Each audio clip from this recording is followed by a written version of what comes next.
Bust them like a giant pimple. All right. What's going on? We're live. Welcome, better not be everybody. about me. Episode number 46 of the Redman Group.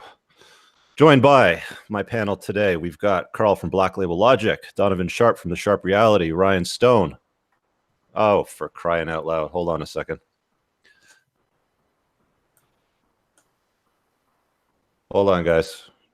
What, they can't hear us? No, they can hear us. It's just I got a thing running in the background here that's doubling up the audio. There we go. I usually try to deal with this every single freaking time. Welcome There we to go. the highly casual RMG. The Highly Casual Show, episode number 46. All right, fuckers. All right, here we go. Take two. Let's try that again. Take two. Welcome, everybody, to the Redman Group, episode number 46. We got Carl from Black Label Logic. We've got Santa, the Black Santa with his porn Black knife going Santa. around his neck. He's looking good. Yes, sir. Donovan Sharp from The Sharp Reality. We've got Ryan Stone, the Fourth R Consulting, Rollo Tomasi, the Rational Male, and the Hey, don't go changing. the man. Steve, what is your URL? Because I can't read it on my Hangout. The man mindset. The man mindset. Yeah, it just says the man. So the man mindset with Steve. Not All the right. male mindset, it's the man mindset. So today's topic is we're going to be busting some red pill myths. Before we hop into that, do some housekeeping. Let's do some updates. Who wants to go first? Go ahead, Rollo, you got it. Oh, you want me to? All right. Let's see. What have I been doing? I went on your podcast actually yesterday. We were talking about hybristophilia. Yeah, we were talking about how the women's love the guys incarcerated in jail and are basically murderous fucks. So, and how common that is, and how it is a uniquely female problem. If you want to call it a problem, I don't see it as a problem. I see it as sort of a feature and not a bug. So we talked about that for over an hour. That was actually a pretty good show. I don't think we even took any calls, did we? No, I purposely didn't take calls because I knew that this was going to be like a hot subject because I had a lot to say and you also had a lot to say. Right. That was actually really good. We kind of just did that on the fly, but it ended up being a really good episode. It was good. And then the day before that, I went on with Steve the Dean Williams, and we was it the day before? The day before that, I can't remember. And then he just basically did a quick interview of me, and I went on Steve's show, and that was fun. That was a good. People, I guess your audience got familiar with me and I got familiar with your audience. So that was great. And then what else? Oh, I've got my own channel is coming along nicely. I'm working with Pat Campbell on that. I was on Pat Campbell's show yesterday as well in the morning. And we were talking about gift giving ideas for the red pill guy and how to avoid sort of the pitfalls of looking like you're trying to buy a woman's affection with gifts, and just sort of what I think anyway should be the rule set for guys to, when it comes to gift giving. I'm not against giving women gifts. I'm just saying that you need to understand sort of what the mechanics are behind all that. And so I kind of laid that out yesterday. What's a good gift? Like a sandwich maker or a meat yeah, exactly. A bag of Skittles, a vacuum cleaner, a gym membership. And why should you not give women lingerie? Okay, the reason you don't give women lingerie is because when you do so, you end up giving them an obligation. And some guys will call me to the carpet for that, but I think that you want a woman to go and buy lingerie for herself so that because what that is it's sort of a gift for you if she's the one who does the buying of it. If it's you giving it to her, it's still a gift for you. It's still something that you say, hey, I want to see what you look like in this. And then you open up this can of worms of where did he see this? And well, he saw some porn star, bend over backwards, and he really wants me to see, to wear this kind of thing. And it ends up becoming this obligation. It's really all about genuine desire at that point. So I think it is a better situation for a woman to actually take the time, have the introspect, and say, you know what, I want to feel sexy and I want to look hot for this guy. So it's about his pleasure as opposed to the guy going, okay, honey, here, wear this. I think that kind of puts a guy in a weaker position or a weaker frame if he's the one that does the buying. And then I'm still working on book 4. I am deep in the weeds with this because I've got a lot of guys, particularly on the evangelical Christian side of things. That's going to end up being actually one of the myths I think we're going to bust today. really hit me up about what is acceptable use of the red pill and what is not acceptable use of the red pill. And really that comes down to sort of a moralistic argument. And I won't get too deep into that because like I said, we're going to probably talk about that today, but that is starting to become a part of the book that I'm working on right now. And I also dug up some information on quote unquote porn use by Christian men. And that really blew my socks off. I did not expect it to be quite as high as it was. And Pat Campbell was kind enough to send me a bunch of links about that because he talks to guys sort of in that, in the evangelical Christian circle who actually have written books about the Christian man and pornography. And so that's really helping me along with this particular side of the book. But that, there are a few things that really shock me in the red pill. This is one thing that shocked me. So that's what I'm doing. All right, who's up next? I'll take this one because I'm busy as fuck. Just got the John Dittmer podcast that got up. I just shouted that one out. I was a couple weeks back. It was really fun to talk to another Canadian. Well, Australian in Canada, close enough because, you aren't your nation. You're wherever you set your hat. Just another one with another guy who was from Reddit, Dave the Red Pill Coach. That one's going to be out in a couple days. On top of that one, my Patreon started the day before they banned Sargon of Akkad and started this whole shit show. So I really love that timing there. But unfortunately, until there's a better option, I'm kind of stuck with it. The plan on that one, if you guys want to sign up, is tier 1, $5 a month, people. I'll do like a podcast after this because I know a lot of the times we talk about things and we just kind of gloss them over or quickly scan by, and some people may not know them. So that's your chance if you want to get me to get in the weeds and talk way too much about way too small of a topic. And if you get up to the $50 tier, that's when I start doing the same thing that I'm doing with my coaching service. I'll just do it in a group setting. So if you don't want to go full on at developing a mail map, it's a nice little thing to start off with. The YouTube channel, Alpha, Beta, and Salsa is up and live and doing well. This one's good. And I've had a lot of arguments with Texans so far because they're mad that I just use serranos by themselves without serranos and jalapenos when making a salsa verde. But my wife is from the Baja in Mexico originally. That's where she's born. So this is the flavor that they use down there. So I know they do everything better in Texas, but I'm doing this shit authentic Mexico style. And this one talks about, and this is actually a perfect segue into this because you know how people always think of alpha and beta, like the alpha male or beta male, and it's like good or bad. Mm-hmm. I have to dispel all that shit and actually get to the heart of what the hell the point is when we're talking about this stuff. Because I'm sick and tired of watching guys talk about being alpha males as a 6'5" unattainable goal so they can just wallow in their impotence. So it was a fun little video anyway. That's good. The next one's going to be even better because I'm playing with some new things and I'm getting more comfortable with the editing here. Nice. Yeah, and I still need the recipe for the Madeleines, dude. Oh, dude. I love that one. It's such an easy one. I didn't even bother to write it down. It's just a half cup flour, 1/3 cup sugar, 1/4 cup butter, 2 eggs. Hey, I got Devin, if you're listening, there you go. I got a question for you. What did you think of the Red Pill Coach guy? It's all right. He needs to learn some technology. He's a bit of a boomer when it comes to like, what is this Google Hangout? But whatever. He's well read. But as well read, he knows what he's doing. Red Pill advice. I was gonna say that's what I wanted to know. Does he know his shit? Oh yeah, he's none of that shit. Like what's that other guy, Coach Red Pill, who just puts a picture of like a pistol in front of him and green screens a bar behind him because that's what men do. Or has himself in that workshop. Remember that one where he has like this construction workshop, but it's completely clean. So I'm like, oh, clearly nothing's been sawn in there. It's like seeing guys with this Dodge 3500 1-ton, but the thing is just shiny as shit with a tonneau cover. I'm like, you have never taken this thing on a dirt road. You fucking stop talking. What the hell's a tonneau cover? It's that stupid one that looks like the same. Yeah, I know what the fuck it is. It's called a tonneau cover. Oh, whatever. You'll forgive me if I pronounce the thing you're never supposed to put on a truck wrong. Yeah. Well, Like you know, right? Yeah. Donovan, what's going on with you, dude? Yeah, I had a great week of shows. Rollo actually was on my show twice this week. He was on Monday and Friday. Monday, we talked about the story. Hey, why doesn't my wife want to have kids with me? There are a lot of women out here who get married or guys get with girls who say, oh, I don't want to have kids. I never want to have kids. And they're like, oh, I'm a lucky guy. She doesn't want kids. I'm in the clear. And then she fucks around and gets accidentally pregnant.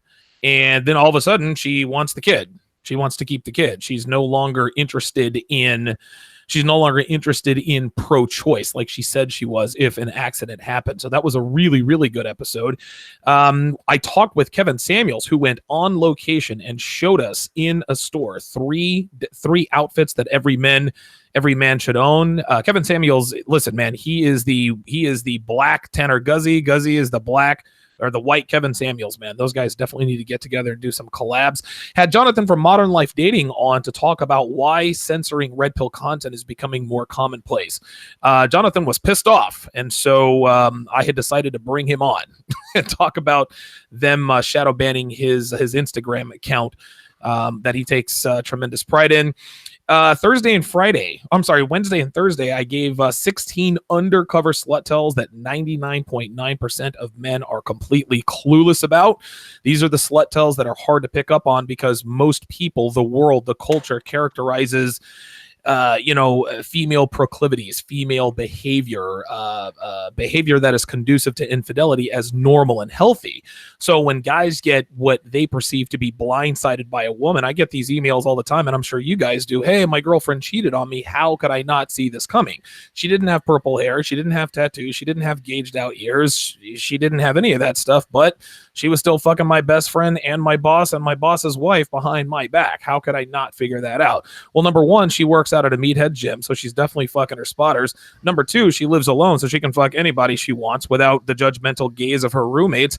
And number three, she's been married at least once. We all know, speaking from personal experience, that women who are freshly divorced or freshly separated are some of the easiest targets out there. And then, of course, on Friday, yesterday, I talked with Rollo about the hybristophilia, which turned into why testosterone is absolutely the most destructive force known to mankind. That's what was said by a feminist, and she is 100% right. All right. Well, before we pass it off over to Carl, just want to give a shout out to the super chats that came in. There was one from Latino Manosphere, and just scrolling back down. Yeah, there it is. And another one from a guy in the Netherlands. He says, your message has been heard across the ocean. Yes. Keep up the good work and spread the word. Happy holidays. And here's a little present for the Netherlands. Thank you, Peter. Carl, what is happening with you, brother? No, I have some real hectic time now, both with my job and a lot of other private issues that you guys are aware of. So I haven't been able to produce as much content as I'd like. I'm still working on book number 2, trying to get that ready for publishing. I got a lot of feedback from book 1 that the content in book 1 I'm getting a lot of positive feedback on, but my editing job leaves something to be desired. I left out page numbers, etc. So I'm kind of working on trying to get that as clean as possible. And I've now spent more time editing the book than I did writing it. So editing is one of those things that guys who aren't writers aren't aware of because it takes up so much time. Okay. And other than that, I haven't really done much with the content. I have some good essays coming out there, and I've been having some fun trolling tradcons and various denominations of Christians on Twitter. So I'm doing kind of a shit post December. I'm trying to do as little valuable content as possible. It's kind of my version of a Christmas cleaning to get all the people who annoy me out of my Twitter feed. So far, it's working good. Cool. Steve, what's going on with you, man? Well, first off, I want to wish everybody in the chat room and everybody on the panel a very Merry Man Christmas. Yes. Well, first thing we did, we had a great start off our Tuesday show. My man, the dog, Rollo, came on our show. We chopped it up for a good hour. And it was like Rollo was saying, it gave my man mindset guys to really meet Rollo and really pick his brain. Rollo was hitting a lot of great points and just talking about himself and hey, hypergamy, dog. It's key word. And once Rollo got off the show, we kept going. And then Jonathan from Modern Life Dating dropped in, started hanging out with us, and we were talking about Manhood 101, women in game later on that show. Also, I just uploaded a new YouTube video showing me picking up 12 women in 16 minutes on a thing on my dating chat line to show these guys that your mouthpiece is really dangerous. And last but not least, on Tuesday, I'm going to do a special Christmas show at 7 o'clock East on why everyone should think and be like Ebenezer Scrooge. during sucker me season, and why you shouldn't buy women any fucking thing when she's done nothing to deserve it. Steve, post your YouTube channel in the group chat so I can put it in the public chat just so people can get into it. Okay, thank you, sir. Cool. I think that's everybody. Shout out. Well, you got to go, Richard. Oh yeah. Okay. Word. So just quick shout out to Hector, $4.99 super chat. Thanks, dude. You guys are changing lives. Keep up the great work. We'll see you at the next 21 convention. Thanks for the super chat, guys. We love super chats. They certainly help us create this content. So if you want to shout out, if you have a statement that you want to make or a question you want to ask, definitely throw a super chat out there. Quick update from me. My community is growing. I just increased the price to $25 for the basic membership, and I added a coaching tier now. So I'll pop that in the chat later on when I have a minute. But yeah, things are going great on that side. It's growing. We've got an amazing community. The premium content we've had in the last month, we've had basically a webinar on Fulfilled by Amazon, which is, if you guys don't know, there's a lot of guys making side hustle money on it, anywhere from $100,000 to $1 million a year, depending on how big they run the business. But we basically did like a 120-minute deep dive into one of our community members' strategies and tactics for using Fulfilled by Amazon to make some side hustle money. We got a live broadcast next week for the community only for goal setting for 2019. A guy in the community that specializes for a living how to set goals and optimize and achieve them. And I've also got a natural bodybuilding champ in there as well. He's a Canadian guy that just came back from a contest, and we'll probably do a broadcast in January about, a little bit on the self-care side. So look out for those if you're in there. Video production flow is good. I had a wicked number of coaching calls that came in the last 2 weeks from guys that wanted to get divorced. It's weird because when I was talking to my lawyer, when I was going through my own, he said the busiest times of the year at the end of summer, which is when people are, of course, done with like the family vacations, the lake house, the cottages, the full retreats with like 20 people together, and they're been driven bonkers. And just around Christmas time, and it's usually after Christmas time when they get through the holidays that they start talking about untying the knot. But the interesting thing was these guys were all intelligent enough to have a conversation before they made the announcement to do some planning, to do some strategizing, if you will. So good on them for that. And last but not least, I got this hat from Aaron Cleary. So shout out. He sent me something in the mail. He goes, look out for something in the mail, man. I sent it out for your bald ass head to help you out this winter. So today's topic is myth busting, red pill stuff. Rollo, do you want to lead the charge on this? You've got a list of first. I have a list of some myths to sort of just I guess address here. First, I wanted to just give a reason for why I wanted to do this as a topic is because there's a lot of, as the red pill has grown from, just being a bunch of guys getting on the online to being what it is today. A lot of, I think, miscommunication and misdirection. Sometimes it's deliberate, sometimes it's not. But we've sort of generated our own sort of mythology, I think, around the red pill. And as such, a lot of critics like to jump on what we're going to get into here today, but they like to jump on this because they want to use like one instance of, maybe some inconsistency or something in the red pill as definitive of the entire, if you want to call it a move. I don't even really want to call red pill a movement because I don't really see it as a movement, but that's another myth, is like the red pill is a movement. The red pill might be, you could consider it a movement, but I think of it more as just like a praxeology or something, guys getting together, and we'll talk about that here in a little bit, but I just wanted to address a few things. One of them is we got this guy, Alexander Grace, who's hitting on us and saying stuff like, "Oh, we're saying something like I'm a red pill moderate. I'm the red pill moderate. I'm the red pill moderate." And the thing is like when somebody tells me that they're a red pill moderate, what that says to me is that they are purple pill. They're still on the fence. There's stuff about the red pill moderates. Yeah, we don't even swear or drink. What I was going to say is that the thing about the red pill, and this is to one of my points here, is that we are open to all kinds of ideas. If somebody wants to come in and tell me that I'm full of shit, I'm all ears. I've said this from day one when I was writing the Rational Male. It's even in the introduction of my book. If you think I'm full of shit, if you think there's something that I'm not seeing, if you think that there's some sort of caveat that I didn't consider in any point, please come on this show. Either the call-ins are open. Add something to my commentary on my my blog. Let me know why you think. That's one of the great things about my blog, I think, is I've got a really strong, I've always had this, I have a really strong community of guys there who debate back and forth. One of the reasons I didn't want to leave So Suave was because I liked that back and forth. I didn't want to get into the position of being some sort of like authoritative speaker on Red Pill. I liked having guys, debate things out so that we could sort of come to terms with what we were seeing in intersexual dynamics, sometimes politics, sometimes religion, sometimes all this other stuff. However, intersexual dynamics crossed over into those areas. So I wanted to just sort of clear the air here, because what happens is I'm seeing a lot of this, and I don't want to just pick on Alexander Grace because there's a lot of guys that do this. And we have talked about purple pill guys in the past.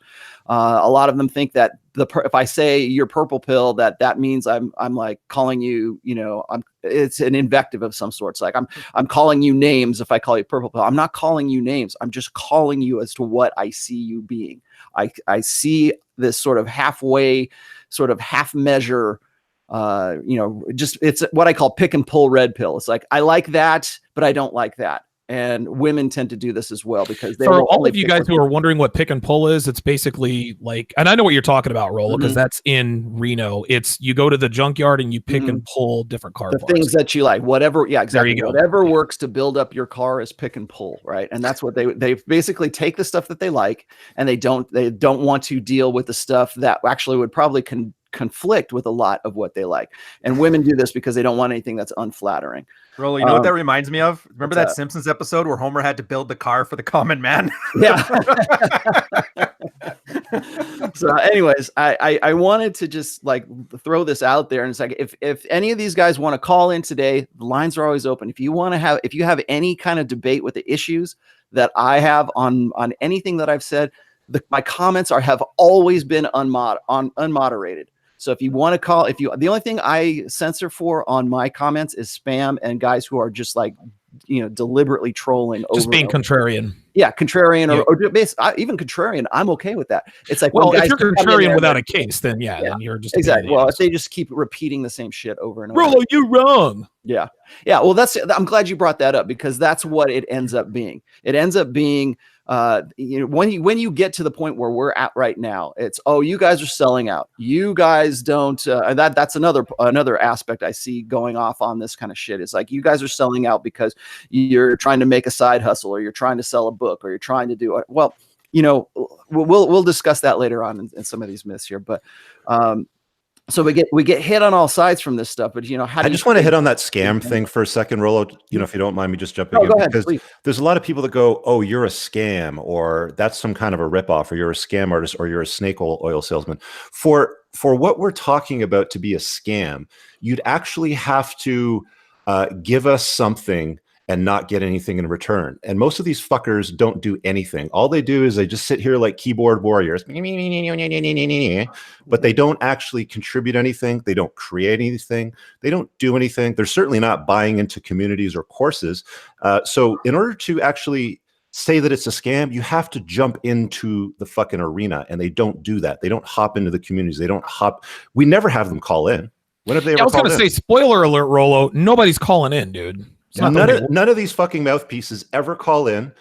They never even take up an opportunity to do a one-on-one conversation. So back to the Alexander Grace guy.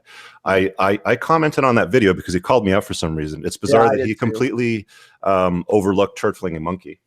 Based on his comments. With an extra tight bit had something to say.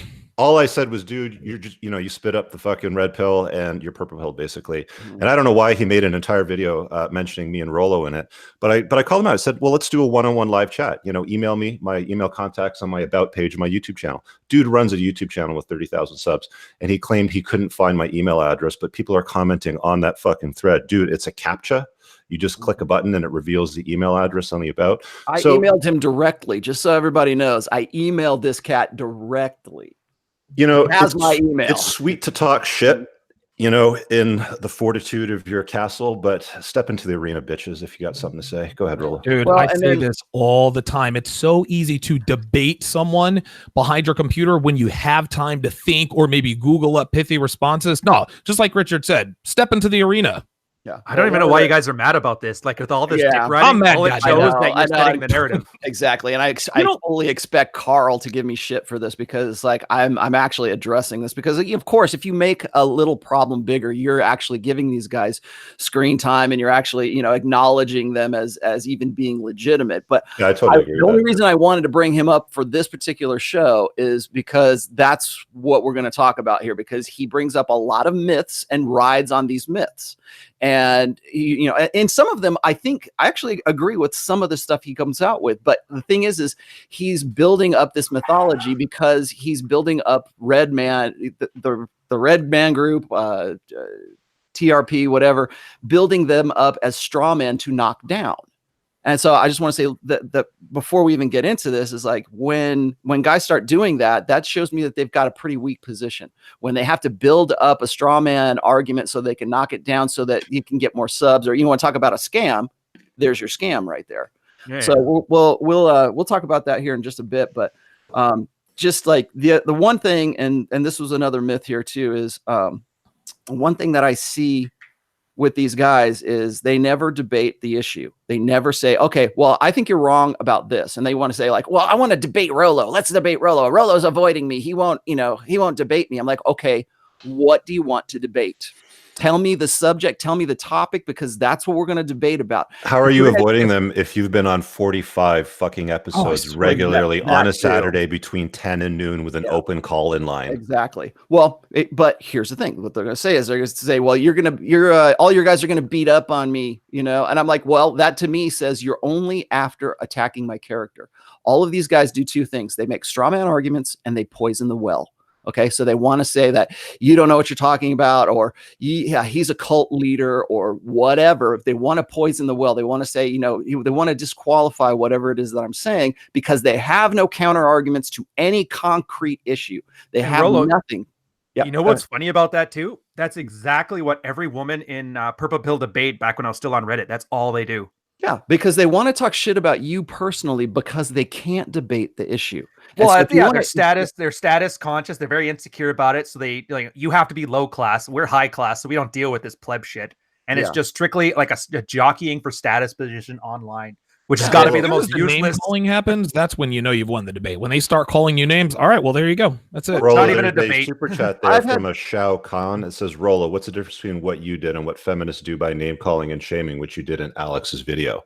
I did not. Oh, here's the thing. I did not name call. Okay, this is exactly what I'm talking about right here. And thanks for the super chat, by the way. Yeah, thanks for appreciate that. Okay, here's the deal. Okay, how do you do this instead of? Gosh, let me tell you something. When I go on there and I if you go and you look at my comments that I put on Alexander Grace's comment thread, whatever, you will notice that I directly relate everything to the issues. I debate the issue. I call him Purple Pill. Yes, I do, because that's a clinical fucking truth, dude. That's not name calling. Clinical designation of. See, thing is if I'm calling somebody purple, what else am I going to call him? If I'm going to say, oh well, you're completely mistaken about that. Oh, he says I'm mistaken. That hurt my feelings. You know, if I'm calling you Purple Pill, it's a designation. I said the same thing about Pat Stedman. Right, I said Patty. He breaks. Oh boy, here we go. You know, it's triggered him now. I know it's that pick and pull, red pill shit. Okay, it's like I want what I want, and then I'm going to throw away whatever I don't want because that doesn't fit my profit model. It does. If I have some stuff that is unflattering to women, then I can't appeal to that audience. I can't create a bigger. You know, I can't go out bigger than that. Which is also safer too, you know, like I think the reason why a lot of these guys, you know, portray these myths and go purple or back to the blue is because it's a safer environment to broadcast in, and you're less likely to get demonetized, deplatformed, and that was the point whatever. that I made. Right? And that was the point that I made because, and I think people need to know this before we move on, is that CNN did a video about MGTOW, and it was that Asian chick who does the who talks about sex issues and shit like that and gender issues. And I can't remember her name. I think Lisa something or other. Is it Lisa Ling? I don't know. Anyway, so she did that show, and then right after that, I mean, almost immediately after that, YouTube censors started sweeping all of their channels for anything that had tags like MGTOW, Manosphere, Red Pill, anything that was mentioned in that CNN video, they started sweeping for that. And Alexander Grace got caught in that sweep. Okay. He even admits it himself in his own videos. He lost like 30% of his revenue because they had demonetized all of the, and I don't know if you guys did get, got swept up in this too, but I had some of mine demonetized because they had those keywords in it. So whatever their algorithm was had a lot of Manosphere topics in it. So he gets caught up in that. And then within a week of that of the sweep happening, that's when he comes out and says, "I'm a red pill moderate. We're going to talk about debunking all of this red pill extremism." And that's one of the myths I have here is that we're an extremist movement or we're radicalizing people. So we'll get into that later, but he got caught up in that sweep. And to me, when I'm looking at this, it's really sort of this apologetic effort on his part to say, sorry, YouTube censors, but I won't talk about that stuff anymore. In fact, I'll talk against it. So can you please remonetize my channel again? So anyway, Donovan, you wanted to go? Yeah, something Rollo talked a little bit about earlier is something that I like to call a referendum gangster. A referendum gangster is someone who, it's just like Rollo said, they use a man's or an organization's worst possible moment when they look the absolute worst and use that as a referendum on his character, his game, etc. For example, a lot of people say O.J. Simpson was a beta male because he killed his wife. He killed Nicole. No, O.J. Simpson was not a beta male. Okay, he found out somebody else fucked a woman who he thought belonged to him. He lost his mind and he fucking killed her allegedly. Basically, but see, here's the thing. OJ lived a life of dominance. Dude, Heisman Trophy winner, first NFL player to rush for 2,000 yards, movie star looks. He had girls by the truckload before, during, and after Nicole. This guy lived a 100% alpha life, but because guys think he did one thing that was beta, he's a beta male. I'll use another guy, and this is just an example. The murdering of his fucking ex-wife, or well, we'll see. No, it's because of one itis, Ryan. That's why. Get the fuck out of here with that. It's almost like if you found out that a guy like Vladimir Putin likes show tunes or something. Oh, I knew it. Vladimir Putin is a beta male. No. Vladimir Putin has more alpha in his fucking pinky than you've got in your whole body. But because you think it's beta to listen to show tunes, or maybe his favorite movie is the American version of Dirty Dancing, he is somehow beta. These are what I call people referendum gangsters, and they use this same mindset to quote unquote debunk the red pill because they have a fundamental disagreement with any part of the red pill. Or if we on the panel have a fundamental disagreement about something minor, Richard, you said this, but Donovan said that, and Rollo, you said that. So which is it? How about all three? And then shut the hell up. That's how that goes. One quick thing I'd like to point out here, and I don't want to take a left turn here, but as far as the game side, one myth that I debunked during my player days was Dread Game. If you guys are familiar with Dread Game, it's loosely defined as completely disappearing by cutting off all contact from a girl who's, not acting right. She's out of pocket. The purpose of this is going off the grid, making her, feel dread, her emotions, all that are engaged. Now, most of the time, Dread Game is highly effective, but here's the flaw. Here is the red pill myth. Most girls have more options than we do, right? And we all know that, especially the good-looking ones. No matter how many girls a man has in his phone that he could text and have there at a moment's notice, you can bet your ass that each and every one of those girls has at least twice as many dudes as she can contact who would be more than willing to come and bang her out. And I'll give you a personal example here, and then I'll pass it off to the next person. One girl I was fucking a long time ago. She threw a fit about something I was or wasn't doing. I couldn't remember. It's probably silly. I wasn't paying attention. It's probably why she was pissed off. And so she decided to cancel our meetup that we had planned for the next day. So I cut off all communication with her for the next few days. Now, true to form, she called and texted constantly for the next day and a half. But then after that, she too went radio silent. A couple days later, she texted me, sent me a tit shot, said she was sorry for being a brat, said she'd like to meet up later for a makeup fuck. So of course we met up and I fucked her and this, that, and the other. So you're thinking mission accomplished, right? No, not so fast. Her phone was buzzing the entire night. Who do you think was hitting her up? Dude, she was probably fucking when she wasn't fucking me. Now, it didn't bother me in the least because I never considered her for anything more than a fuck doll. But, and here's another thing, my territorial instinct never kicks in for sluts, and it should never do that. The point is that if you run dread game for too long, a woman could assume that you're no longer interested, which badly bruises their egos, right? The need to assuage their ego is it overwhelms them to the point to where they grab the phone, jump on Tinder to find a guy who will reaffirm their attractiveness and desirability, so they will mentally break up with you. So all of you guys who are these meathead red pill guys, I don't care how hot she is. If she steps out of line one time, I don't care if she's a fucking 10. She's fucking done for 3 fucking days, that fucking bitch. Nah, bro, I'm here to tell you don't work that way. That's a myth. All right, shout out to the super chat from Maiden Rosita. Myth: once your seed leaves the tip of your D, you're done. Solution: use Genmo pressure point. Sources: Tao of sexology. Anybody know what that means? That's a lot of words. Translation, please.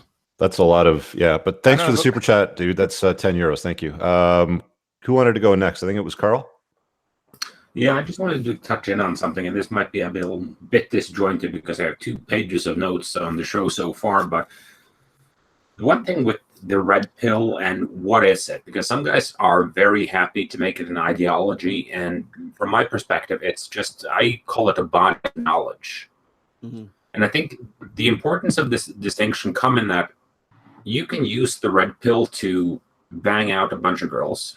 You can use it to fix your marriage. You can use it to vet and maintain a long-term relationship. So that methodology is independent of anything else in your life. But what a lot of guys want is they want to have a system one life, which is a life where they have this checklist that they're working through. And as long as they hit every point on that checklist, they're doing well. They get the expected results, and they want predictability more than anything else. So I used an analogy earlier on Twitter that these guys, they get a multiple choice test presented to them, and they want the answer sheet to be stapled on the back of it, and every single thing to be a clear yes or no answer to. And once they kind of get into the red pill, they internalize it, and it starts to clash with pre-existing ego investments such as politics, religion, what they think, they think the world should be rather than how it is. And this creates this, I don't like to use the phrase cognitive dissonance because that's been over milked to the point where if it was a cow, its tits would have fallen off years ago. But it creates a challenge where if they use the red pill to get the life they want, they will have to go against their political standpoint or their ideology. And this seems to be a bigger problem among conservative Christian dudes more than anything else, or at least those are the ones I see popping up all the time that, okay, you're a degenerate and we shouldn't engage in adultery, we shouldn't be sleeping around, etc. And I think that leads them to rejecting the red pill and accepting their religion because that's a pre-existing part of their software. And then what ends up happening with them is they end up down the same line, going through the same divorces, the same problems with the kids and their wife cheating on them and the dead bedrooms because they think the red pill is more than it is. They think it's an ideology when in reality it's a methodology. Yeah. And the problem is simply that when we start conflating that shit, and I think the Trump situation brought that to the forefront more than anything, because my Twitter feed has more political stuff now than it's ever had before, because a lot of the guys who find the red pill tend to be more towards the individualistic side in many respects. They're often, let's say they are less collectivist than most of the guys on the left. They have a view, they want the world to ideally be men are men, women are women, state is the state, and private sector is private sector, etc. They want all these nice boxes because that's kind of what the conservatives are. Because conservative people are box oriented. They like everything being labeled and in its place. It goes to openness to new experience and new ideas. Whereas liberals, they're not quite as happy with boxing everything, even though they're getting on that train hard now. But they're more open to new ideas and how they can be integrated and adopted. So our market, to a large degree now, will often be, conservative politically, some form of religion, and those are going to clash with that section of the manosphere that I, among others, belong to, and are using it just to get what we want out of life rather than what they think we should be using it for to get it out of life. And it's one of those funny things whenever I tweet something out about some weird sex story or some Tinder stuff or something, half my feed loves it because this is information they can actually use, or it's something they think is funny. The other half starts asking, oh, who hurt you? Why aren't you wifing these girls up? Think about, these women are going to be someone's wife one day. What if you were the guy who took them from a notch count of 8 to a notch count of 9, which means they may become unstable wives and so on. Ryan, you need to slip in? I thought Steve had to go first here. Oh, okay. Sorry, Steve, go. Oh, no. And the thing that's amazing is for a lot of guys out there who have that thought process, have to understand most of you out there who are mad at those and everybody on this panel or want to attack us is that most of these guys identify what is known as the underdog. They have been taught through TV, news, and movies to always understand and identify with the underdog because they can't identify with being real talk, Steve. So what happens is that when you have men like here that come on this program, they get attacked. But the beginning or the first domino is, unfortunately, for a lot of these males, can't call them men because that's disrespectful to you guys, but these males are being taught inconsistent discipline, maybe from mom. They're being taught to be more emotional. They're being taught to learn what boundary not having boundaries. They're not being taught coping skills. They're being smothered and they're shown to be more emotional. So what happens is they trigger that for a lot of these guys that all of a sudden they begin to form a habit of blaming, attacking, and accusing people because they feel powerless to change their circumstances. And all we're trying to do is trying to open their eyes up and let them see that there's another side to all of this, but they can't see it because they have this world is flat thinking. So what they do is they look at the messenger, because it's something that Rolo and I talked about even on the show. They look at the messenger. They worry about what Rolo is doing tomorrow or what Donovan is eating, what kind of cereal Donovan is eating. They worry about all the things, but they don't listen to the message, because the message that we're trying to get to these guys is having a self-definition of how you define yourself, having self-awareness and having a self-concept. But you can't get those things when you sit around and focus on problems, blame other people, live in your past, make excuses, lack personal development. And also just to tap on something that you said, y'all were talking about earlier, is that we're giving a service here of giving you personal development, giving you tools for your life that you can utilize in every aspect of your life, from dating, meeting women, jobs, everything. It's not just a concept of, you suck or you can't make it. No, we're trying to punch you in your chest and let you realize that if you want to eat at the table of kings, you must have a mindset and a thought process and a red pill mindset to go ahead and do the things that are necessary. Because what we're telling you here real quick is this is uncomfortable. This is if it's nothing, it's not easy. This isn't like chicken soup for the soul or something that you sit around and say, okay, well, we'll give you some Neosporin and kiss it and make it feel better. These men all these men on this panel, they work very hard. They grind and they are men. And it is an honor to be around these guys. And for those that want to hate and be mad, just be more honest with yourself. Don't be mad at these men. Soak up the knowledge and the information that they're giving you and put it in your life. So then you can start your journey towards being more of a strong red pill person. That's all I want to say, guys. Well, thanks for that, man. I want to shout out to. Okay, so first of all, Shao Kahn. What we'll do is we'll throw the number out there for a second. So when you call in, because I know you want to take us to task on this. Again, thanks for the second super chat. Mention in the chat what your area code is, so at least Donovan can look for it in the Blog Talk Radio queue. Got another super chat from LPFV for £10. Thanks. He says, "Hi guys, I'm 26, working a lot on myself, gym, kickboxing career. However, I feel the lack of time, social life, and my location prevents me from putting game into practice. Any tips? Who wants to take that?" Move to somewhere that's got more. If it's important, you'll find a way. You're not a tree, man. Move.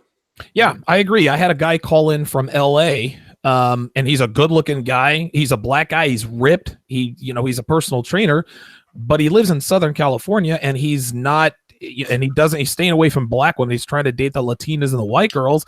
I said, "Listen, man, you're in Southern California. Unless you're driving a Lamborghini, there's always going to be somebody who has higher value than you. Dude, uproot. Go to Vegas." And another super chat, $10 from Deep Center Field Press says, "Merry Christmas, raised by Gynocentric Society. Do you go find something you do well or can do well?" Thanks for that. Cool. Ryan, you wanted to hop in before we move to calls? Yeah, and I know people want me to talk more, but I want to keep to the point here because we got calls coming in. The politics, guys, it's ridiculous. If you take progressives, they want to push the envelope of individual rights to its absolute extremes. They hate red pill guys because we're like, no, I'm not doing that dumb shit you want to do. So that's usually where that hate comes from. But then on the other side, guys think then we're conservative. That's not true either, because you get conservatives and they want status quo. If you guys remember in the 90s when conservatives were all about hating on the gays, and all of a sudden now they're like, Milo Yiannopoulos, he's amazing. So they don't really care. They don't have anything they're sticking to. They just don't want change. And they hate on red pill guys because we are willing to break rules to get what we want. So right there, you can't put us in a political lens because we're not fitting either side of things. Yeah, it was good. That was actually one of the myths I had on here to bust. Let me throw some of these out here real quick. One of the first ones I had here for kind of dovetails into what Carl was saying. It's like, guys want to say that the red pill is an ideology, like I'm some sort of cult leader or something like that, and we're only interested in ideological purity. And this is one of the things that Alexander Grace got into, is like, and I shouldn't even just pick on him because other purple pill guys do this as well. They'll want to say that it's an ideology, and you guys are just interested in ideological purity. A purity test, right? And if you go against that, then they'll just shout you down, and they'll call you purple pill. Okay. Whenever I call a guy a purple pill, I say that because he is on the fence. He's doing that pick and pull thing, like I was talking about before. So hedging. Yeah, he's hedging, exactly, because he has to hedge, because if he doesn't hedge, it doesn't fit in with his profit model. So what does? Well, turning me into some sort of ideological focus is another way of doing that. But the thing is they avoid the truth. And the reason that they avoid the truth is because and I think Ryan quote, I think you said this, that probably sounds smart. The red pill is like the Chilton manual of intersexual dynamics. It's like, I don't know if you're familiar with the Chilton manuals for cars and stuff like that. And it's like an aftermarket guide to how your car was like completely built up and how damn it, that's Carl. Yeah, maybe it was Carl. I don't know.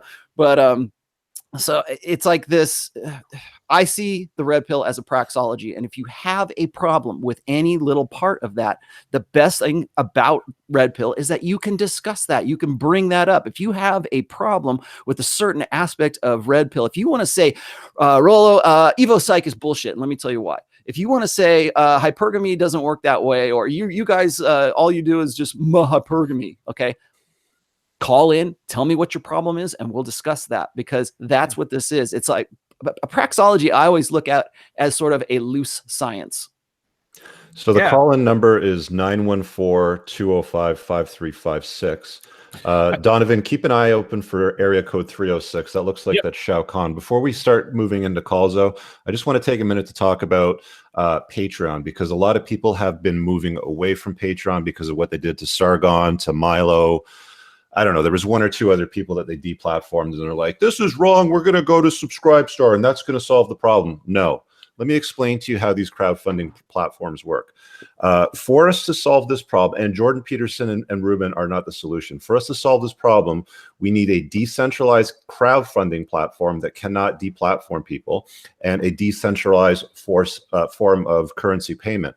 So the blockchain is a good solution for it, but it's not quite ripe. I was talking to Rollo and Anthony about this earlier in the week, and I have a friend that's heavy into blockchain development, dApps, and that sort of stuff.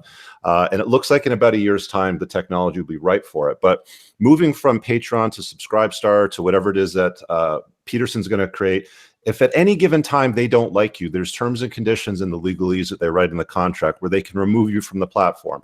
If at any given time Stripe or PayPal doesn't like you, they can remove you from payment processing. And there's nothing you can do about it. It's their clubhouse, and they can kick you out. So back to Patreon, we still have a Red Man Group Patreon. We are still going to do monthly exclusive broadcasts for Patreon communities. We're going to schedule in for next week on the 28th. That's Friday. So keep an eye out for the event when it's created. So make sure you're subscribed to the channel. You hit the notification bell so it shows up in your subscription feed. We'll have a call-in element to that one. I don't know if Donovan can join us. If not, I've got the Blog Talk Radio set up, but with software. But we'll have a call-in element to that as well. So there'll be at least 2 of the guys on the panel on it doing straight up Q&A just for community members first. We're going to do this one publicly. So we've only got about 30 Patreons supporting the creation of the content on Red Man Group. We'd love to have hundreds. So guys, I'm going to pop a link in here. So super chats are great, but if you want to become part of the recurring solution to the problems out there, there's a link to the Red Man Group Patreon. It certainly helps fund the creation of content on the channel. I'm going to shut up now. Let's go right to calls. Again, it's 914-205-5356. Oh, quick super chat there from Yeah, I Ram don't Team. have anybody on the line. I mean, he didn't call in. I got some other ones here if you guys want to address them. Hold up a sec. We got a super chat from Ram Team, 20 pound. He says, thanks everyone. And Rollo, you showed me that I always had held the key to freedom in life. Glasgow, UK. Thanks for that, man. Rollo, you wanted to continue on? Guys, call in, by the way. That number is there. If you have something you want to take us to task on or a question. I'm not sure what happened to Shao Kahn, but I thought he was going to call in. Let's just put the number in here. He'll again. get there. He's slow, but he makes it. So there, one of these other myths right here, especially that, and I shouldn't just pick on purple pill because a lot of guys get this confused, is they believe that red pill says like that a lot of guys think that the red pill is going too extreme. I'm quite honestly, I think that we haven't gone extreme enough. But one of the aspects of that is they believe that this is what red pill guys think, that the red pill believes that women can't ever love a man. Okay, they use this as sort of this kind of straw man argument to say like, oh, when have we ever said that? We've never said that. I know, but that's the impression. I've never said anything like that. The only thing is I have said is that women fundamentally lack the capacity to love a man in a way that he believes she should be able to love him.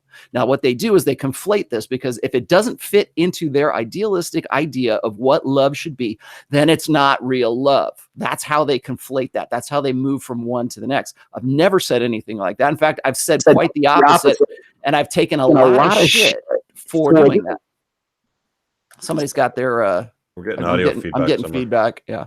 So anyway, I've taken a lot of shit for that. And then switch. I had to switch the sound for the calls. Yeah. Cool. Oh, damn it, Donovan. Good now? Yeah, I think so. Wait. Okay, I'm not getting it anymore. Good. All right. Yeah. Okay. But I was just going to say is I've taken a lot of shit for actually saying, look, men and women have been loving each other for like fucking 100,000 years. Okay. It's that women have a opportunistic concept of love that is influenced and informed by hypergamy, whereas men have an idealistic concept of love, and they believe what is possible or what should be possible for them.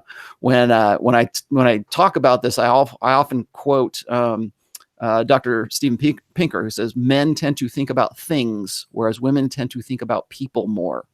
And so what that is it's sort of reflective of how women's minds work as opposed to men's minds work. Okay. Women's minds tend to be more solipsistic. They're looking at things from the outside coming in and what they can use as a process. Okay. So if they're getting information from the outside, it's all about them and how that information affects them. Whereas for men, it's like, how can I affect the outside world? Whereas for women, it's how does the outside world affect me?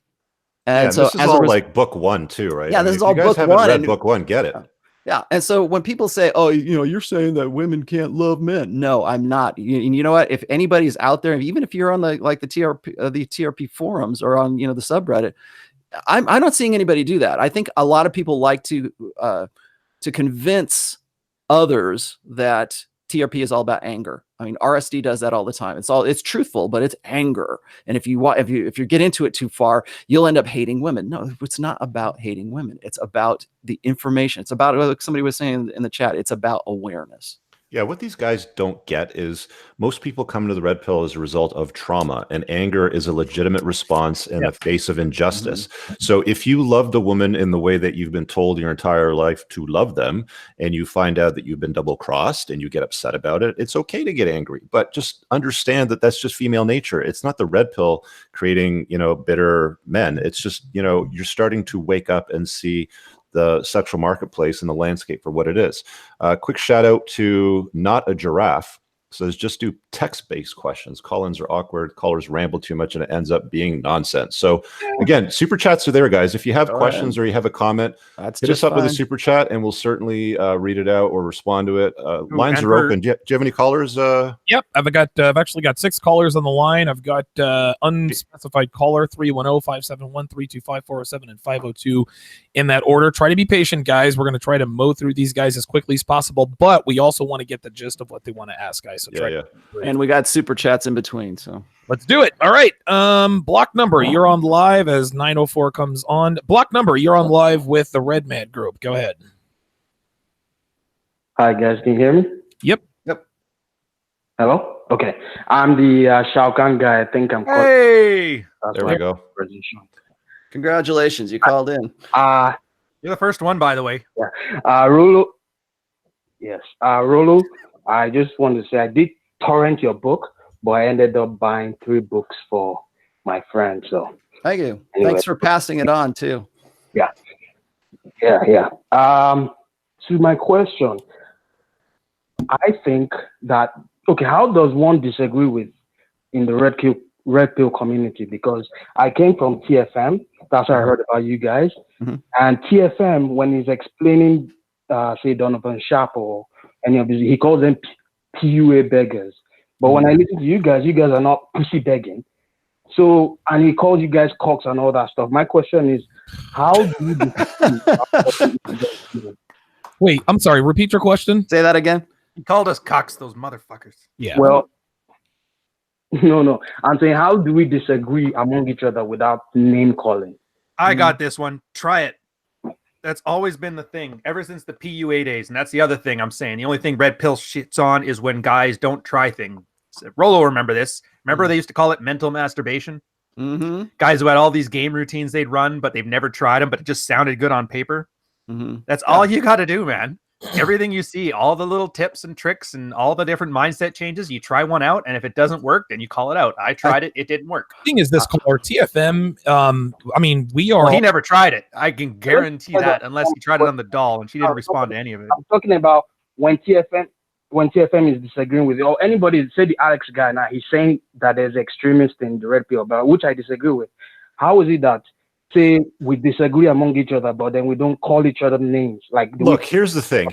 Anytime you disagree with the hardcore MGTOWs like TFM with engaging the suck, like his stance is clear. Do not engage with women. He talks about wearing LGQBT, whatever the fuck it is, pins whenever he goes out, when he dresses up to try to scare away women. So anytime, you talk about engaging in the sexual marketplace and, talking to women, dating women, spending any time with them, of course he's going to call you a cuck. Of course he's going to call you names. I mean, like, who cares? That's just his position. We actually agree with a lot of the observations that a lot of these hardcore MGTOWs make.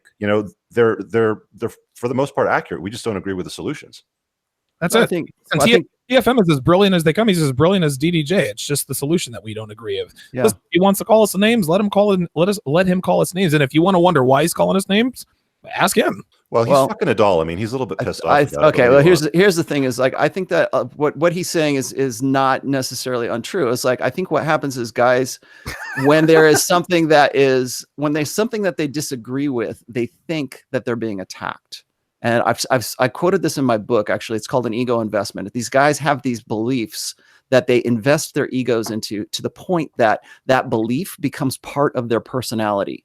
And so what happens is when you attack that belief, and that can be political, that can be religious, that can be red pill, that can be, it certainly can be about intersexual dynamics, because if you have been conditioned by the blue pill for a very long time, it becomes part of what your belief set is. The same thing happens for other, for other belief sets. But what happens is that any time a guy says, you know what, I think your belief set is wrong, it's not an attack on the belief set, it's an attack on the person. So it's almost unavoidable, because I can't, if somebody wants to say, oh, by me calling someone like Alexander Grace or Pat Stedman purple pill, if they say that's an invective, that's you insulting him. No, it's not. It's a clinical observation. I keep saying that, but they take it as if it's a personal attack, because it's an attack on their belief set, because it's an attack on part of what they are, who they are, because it's that integral to their personalities. Shout out super chat to BJ Tucker for the $5. Thanks for that. Yeah, before we move on to area code 310, and I've said before, this is not something I would do, but if guys want to fuck a sex doll, if guys want to use masturbation machines, dude, I'm all for it. Like, dude, do you? But don't then turn around and call yourself a conquering hero because you're abstaining from the temptation of sex, which makes you the superior person. I'm not here. Eunuchs never conquered the world. Right. Eunuchs never. We should get a T-shirt made. Eunuchs never conquered the world. All right, let's go back to the phone lines. Thanks for holding, guys. I blame the eggnog. Did you spike it already? Mm-hmm. It's Ryan. He probably did. Area code 310. You're on live with the Red Man Group. Go ahead. Hey guys, thanks for taking my call. I didn't have any disagreement with you guys. I just was curious if I could get a little bit of advice. Let's hear it. Is that okay, or is it okay? Yeah. Donovan, actually, you were talking about Dread Game earlier, and I got a long-term live-in girlfriend. She's got a new boss. I think there's a little flirty thing going on between the two of them, and I don't know how to handle it. I don't know if I call her out, if I ignore it, if there's some other strategy to get her back on track. I don't think there's any cheating. It's just a little bit too much chemistry between these two. You're just insecure about it. Hey, if she dies in a horrible car accident tomorrow, how long does it take for you to get back on that horse and get another one? Probably a year or two. All right, so you got to get that down to about a week, and then you'll notice all these problems just go away. It's wonderful. It's counterintuitive, but it works. You're just gonna have to get trust like me a microphone that we can just drop when somebody says like a bomb like that, because Ryan just knocked that shit right out of the park. We need to get like some heavy brick microphone. Boom, drop it. Caller, let me ask you a question. Let me ask you a question, caller. And this is what I don't understand about when y'all have women. It is your house, it's your domain, it's your castle. Your rules apply. That's it. So what you need to do is sit her ass down and tell her this is how it's going to be. If I feel or I get an indication that you are flirting, you're gone. Pack your shit up and go. Because the thing is, these women have to learn that we are no tolerance. I'm not going to put up with bullshit. And if I catch that you are disrespecting me, get your shit and get the fuck out. Because if you don't do that, man, what's going to happen is she's going to start talking more to her boss, and then she's going to start confiding in her boss, and then all of a sudden she's going to be spending more time with her boss. You need to go ahead and yank that chain right now and let her know this is my rule. Remember, your last name. You got to utilize your last name and let these women know the standard, the law, the rule, the code, the narrative. If she gets out of line, she's gone. She's got to do more work to stay than leave, brother. Ooh. Carl had something. And I think you're right. My sort of instinct too is calling her on it, but I wasn't sure if that would come off needy. Yeah, it will. Yes, it will. Don't call her on it. Demonstrate. Do not explicate. That is the number one thing I got to stress with guys when it comes to communicating with women, because women communicate on an emotional level. You're never going to rationalize with her. You're never going to appeal to her reason and say, when you do this, it makes me feel like this. Nobody cares. She doesn't care how anything makes you feel. She only cares about how it makes her feel. So you have to communicate with her on that emotional level. And how do you do that? You demonstrate. You don't explicate. That's why I always say ultimatums are expressions of powerlessness. So when you say, well, when you do this, or if you don't do this, then I'm going to do this. No, go and do it. Put her shit out on the corner, do whatever you got to do to say to express that she's crossed a boundary that you don't want her to cross, and I just let wanna her add know something what to the that. consequences are. Yeah, and I just want to add something to that, because while Steve was talking, and I don't know if I'll be taking you to task on this, Steve, but it almost sounds like you're trying to negotiate desire within the relationship or lay down some law. I kind of like Ryan's approach to it, giving zero fucks, maximizing yourself. If Steve from accounting is her new boss and he's the senior VP of the division and you're not, you don't look that attractive to her. Right. This Maybe. is hypergamy. Yeah. This is like hypergamy, 101. Like, Pre-selection women conquers need to all. suppress their desire to swing up. Men need to suppress their desire to scatter seed. So is this negotiating desire, Rollo? You're muted. Sorry, I was going to say it's kind of seems like that. I think that what guys need to do especially when it comes to negotiating desire or really anything else, is they simply need to demonstrate. They don't need to explicate. And guys get wrapped up in this idea that open communication solves everything. If we just communicate, then she'll be fine. No, she's responding and she's doing what she's doing because she's working on an emotional level, not on a rational level. I've got a great post called Appeals to Reason. You don't appeal to women's reason. And that's what guys want to do, because problem solvers. We want to think that women are just as equal as men, right? They're just equally as rational, and they're equally as thoughtful. And we're all just these rational agents who have somehow evolved above our base emotional instincts, and that we can all just talk it out. And if we talk it out, everything's going to be fine. No, that's not how human beings respond. That's why you discipline a child. Okay.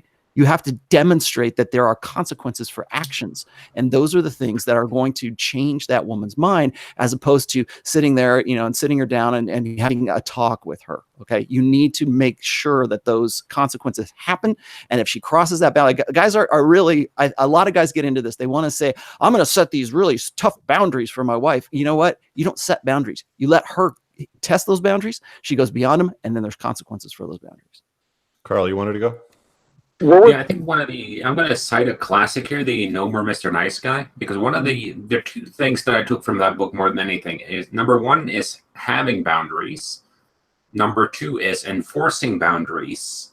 And number three is the concept of a covert contract, because a lot of the guys, what they'll do is they'll create a soft boundary.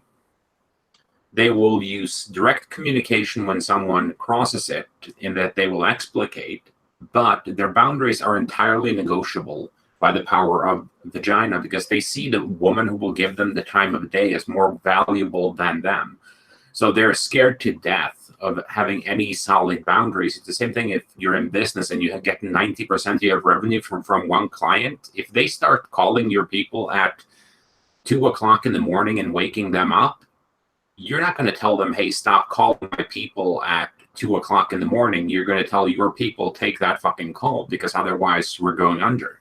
And the solution is to have more options and be more aware of your own value, so that, okay, fair enough, you want to call my people at 2 a.m., you can go ahead. That's going to cost you $700 an hour for every call you make.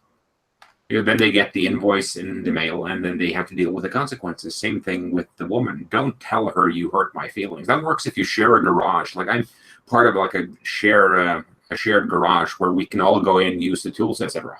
If some guy leaves oil all over the floor and the tools in disarray, you tell him, stop fucking doing it. You don't do that with a woman. You change the locks on the garage so she can't get in there. Yeah, good point. Donovan, you wanted to go, but just real quick shout out to Yellow Cake 415 for the $10 super chat. Excellent show as always. Thank you for the super chat. Yeah, just real quick, caller, and thanks for calling in. The fact of the matter is that if your live-in girlfriend is flirting with her boss, it is already too late. And I know you don't want to hear that, because there aren't many routes that you can take that will not make you look bad. Okay, just like Rollo says, you have to explicate. Don't, whatever big word he said. Your only move here is to withdraw your attention, man. Like, if you're around your wife or if she's talking about her boss, just remove yourself from the situation. Yeah. And when she asks you why, hey, listen, you've been kind of distant lately. Just let her know, hey, look, it's because you're flirting with your boss. And she'll say, well, I'm not flirting with my boss. And then tell her, unfortunately for you, you don't get to make that call. Like, the worst thing you could do is become a needy, thirsty beta. Just let her know, listen, you're a grown woman. You can do whatever it is you want to do. If that's what you want to do, that's cool. But I'm going to tell, this is an ultimatum. I'm going to tell you what's going to happen. If this continues, I can't be in a relationship with a woman who flirts with her boss. That's it. Don't argue, don't bicker, don't do any of that stuff. Just lay down the law. And guess what? If she continues to flirt with her boss, then you leave. Because if you find out she did it one more time and you don't, you're finished. Yes, it's a lack of genuine desire. If she had genuine desire for you, she would be flirting with you and trying to turn you on all the time. Instead, she's with this guy. So what's the message? The medium is the message here. Her behaviors It's a lack of are options for this dude too, as well. yeah, that too. That's the core of it. Scarcity mindset. mentality. Yeah, exactly. But Dude, if a girl's got a prize, she will start acting right. It's just the way it works. Yeah, Steve, go ahead. Steve. I just want to say y'all guys are absolutely right. I just wanted to tell this guy this, like Donovan was saying. You kind of lost already, because the thing that you have to do early on is establish your dominance as a man. You gotta, it's like the job. When you go to the job, they tell you when you go in, how much you make, and what you can and cannot do. They don't let you just come in and do what you want to do. You got to establish this early. And what you have done is not establish anything. That's why she's acting out. What women need is an assertive man that leads them, not just plays defense and let life happens to them. That's what I just want to say. Women want a man of vision. That's right. There you go. All right, let's go back to the phone lines. Area code 571. You're on live with the Red Man Group. Go ahead. Oh, wait, quickly. Real engineer, $2 US. Leave her, find another. Thanks for the super chat, brother. I don't think there's anything this guy can do. The only way he can demonstrate is to leave, and at that point, it's too late. All right, 571. Go ahead. Hey guys, can you hear me? Yes, sir. Yes. Okay, perfect. I have a question for Rolo. Rolo, I know you're coming up with your new book, which is going to cover religion. I'm curious to know, are you also covering Islam? Because I was born in Bangladesh, I grew up in Saudi Arabia, and I moved to the States in my early 20s. So I just wanted to see if you would cover that topic, and I would be really interested. You are one of about 150 guys who've asked me exactly that same question. Nice. When I first started the book, it was going to be just sort of this exercise in helping beta guys in Christian churches. And then it sort of expanded from there to how feminism has assimilated modern church cultures. And then I've got guys such as yourself saying, are you going to write about Islam and how the red pill is part of Islam? Yes, I am. That's going to be part of the book as well. I have to cover everything. I've even got a part where I'm going to talk about Mormons. I've got a lot of other religions that I have to cover, because so many guys want to sort of have this sort of fair representation in this book. So yes, Islam is definitely a part of that. Judaism is part of that. Hinduism is part of that. Buddhism is part of that as well. So all the major world religions, and then some of the lesser franchises of Christianity will also be addressed in that. So yes, you are correct. And if you would like to help me with that, or if there's something that you would like to address, or you have some concerns, or maybe you want to make sure that something gets in the book, you can always email me. That is rtrationalmail@gmail.com. Love it. Let's go back to the phone lines. Area code 325. You're on live with the Red Man Group. Go ahead. Hey, what's going on, fellas? Hey, yo. Can you hear me? Yes, sir. Can you hear me? Yep. Hey, how's it going? Yeah, I just have a question about, like, a lot of times the manosphere gets, like, accused of being misogynistic and all of that. And I think there's an element of that due to, like, red pill rage and all of that. But how do you get past that? Like, if you get stuck up in that. How do you get stuck in that? Kind of. If the internet's been around for 20 years, you're not used to people getting fucking raging out? Like, come on. I don't understand this question. Well, I don't know. Like, Well, I get it. No, if you're getting sucked into this stuff, that's a you problem. You might be insecure about what you think you know, and then you have the need to defend it. So don't dear it. People will talk a lot of shit, and once you realize it's a closed communication where it's just status jockeying and validation seeking, just play with it. Have some fun. To add to what Ryan's saying, one of the things you have to keep in mind is that when you're in a place where veneration of women is like the core issue that a majority of people in society have been engaging in for the last 50, 60 years, just being honest will sound like misogyny. So you do have some elements within the red pill that are openly and quite harshly misogynistic, in the sense that they actually hate women. But telling the truth about something doesn't mean that you're inherently biased against it. I mean, I rave and rant against corporations and various aspects of capitalism all the time on my Twitter feed, and I'm not a fucking communist. Yeah, well, I think anything that you say in this sphere, men just getting together, the 21 Convention is a perfect example of this. Men just coming together exclusively and excluding women from that male space is always going to seem like misogyny. Guys getting together and talking about the things that we talk about is always going to seem like misogyny. In fact, that it's because we live in a gynocratic social order right now that anything that is in any way unflattering to women will always be conflated with misogyny. So it's something that is unavoidable right now. And so when people say, "Oh, you're a misogynist," I just blow it off, because I know the truth. I know what we talk about, and there needs to be this discussion. There needs to be this marketplace of ideas where we can hash this shit out without having to worry about, being fired from our jobs for misogyny. So whenever somebody says that, just bear in mind that they're saying that because it's usually something that they want to dismiss. They want to dismiss you guys talking about something. Again, this was what I was talking about at the beginning of this show, is they want to poison the well. They want to say that anything these guys say is misogyny, so don't listen to anything that they have to say. Well, the reason that they don't want you to listen to that kind of stuff is because it goes against their ego investments. It's because they are ego invested in anything that is flattering for women. They're climate change deniers, man. Yeah, exactly. whenever you challenge that, you are attacking them personally. And so what is the logical response to that? It is to poison the well and make and to create straw men as well and knock them down, but to poison the well and say whatever they say is disqualified. And that's how this is like Red Man Group 101. Like, this is basic. Mm-hmm. This is basic shit, guys. Call in with like some deeper level stuff, Yeah, tell me. The tone of the red pill. I mean, it's called the red pill, specifically from the Matrix, and it opens with, "Why do my eyes hurt? Because you've never used them before," is the answer. So you're seeing the world for what it is. That's what the red pill is. It's just the truth. It's not misogyny. It's not feminism. It's not anything. It's just the truth. It is what it is. Yeah, come at me with I don't even say question. truth. I say utility, because I don't like the idea of calling it truth. Yeah. 'Cause sometimes Utility, we say yeah, things okay. that Yeah, may yeah. not. Yeah, because sometimes it's something from the female perspective. It's totally wrong. Like, that's not exactly what we do. Or like, I don't care. It's how I understand it, and it works. Good enough. Yeah. I think they even answered the question that everyone wants answered is, who hurt you guys? Yeah. Why are you so horribly bitter? Yeah. Have you actually met any real women? Yeah. The quick answer to the who hurt you.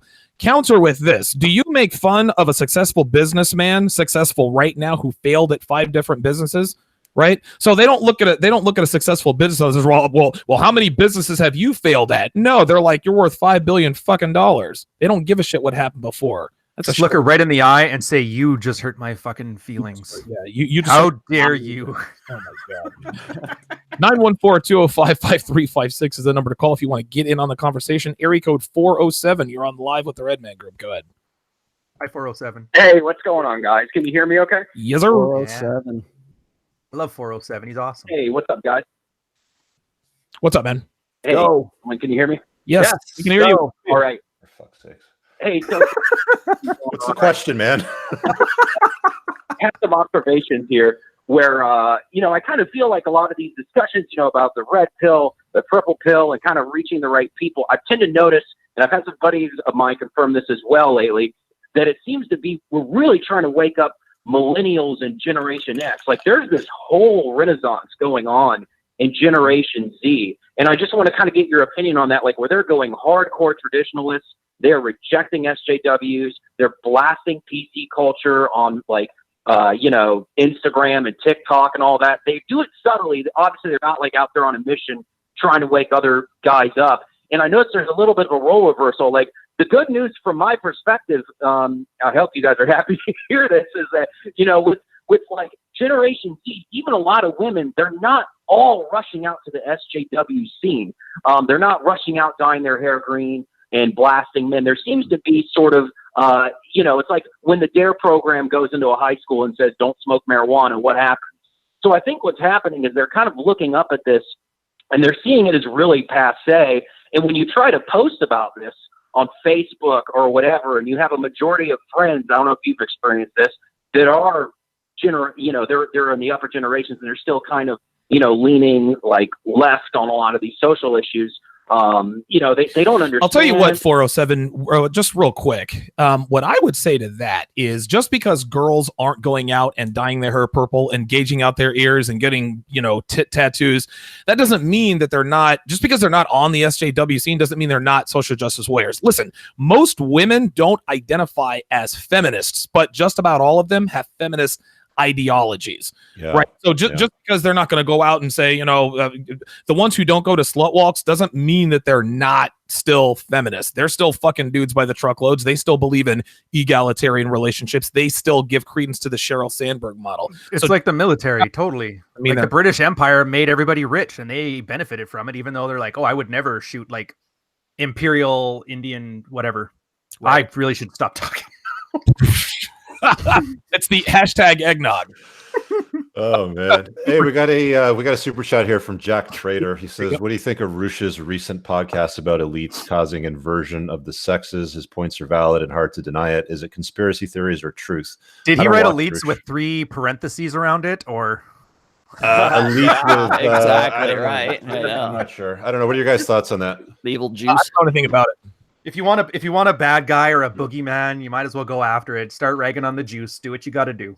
Yeah. I was going to say. I think it's a case of. I talk about something called emergent strategy in some of my essays, and what that is that you don't necessarily need a written down cabal of people sitting in a dark room at Bilderberg plotting to overthrow the sexists and kill off Western Civ.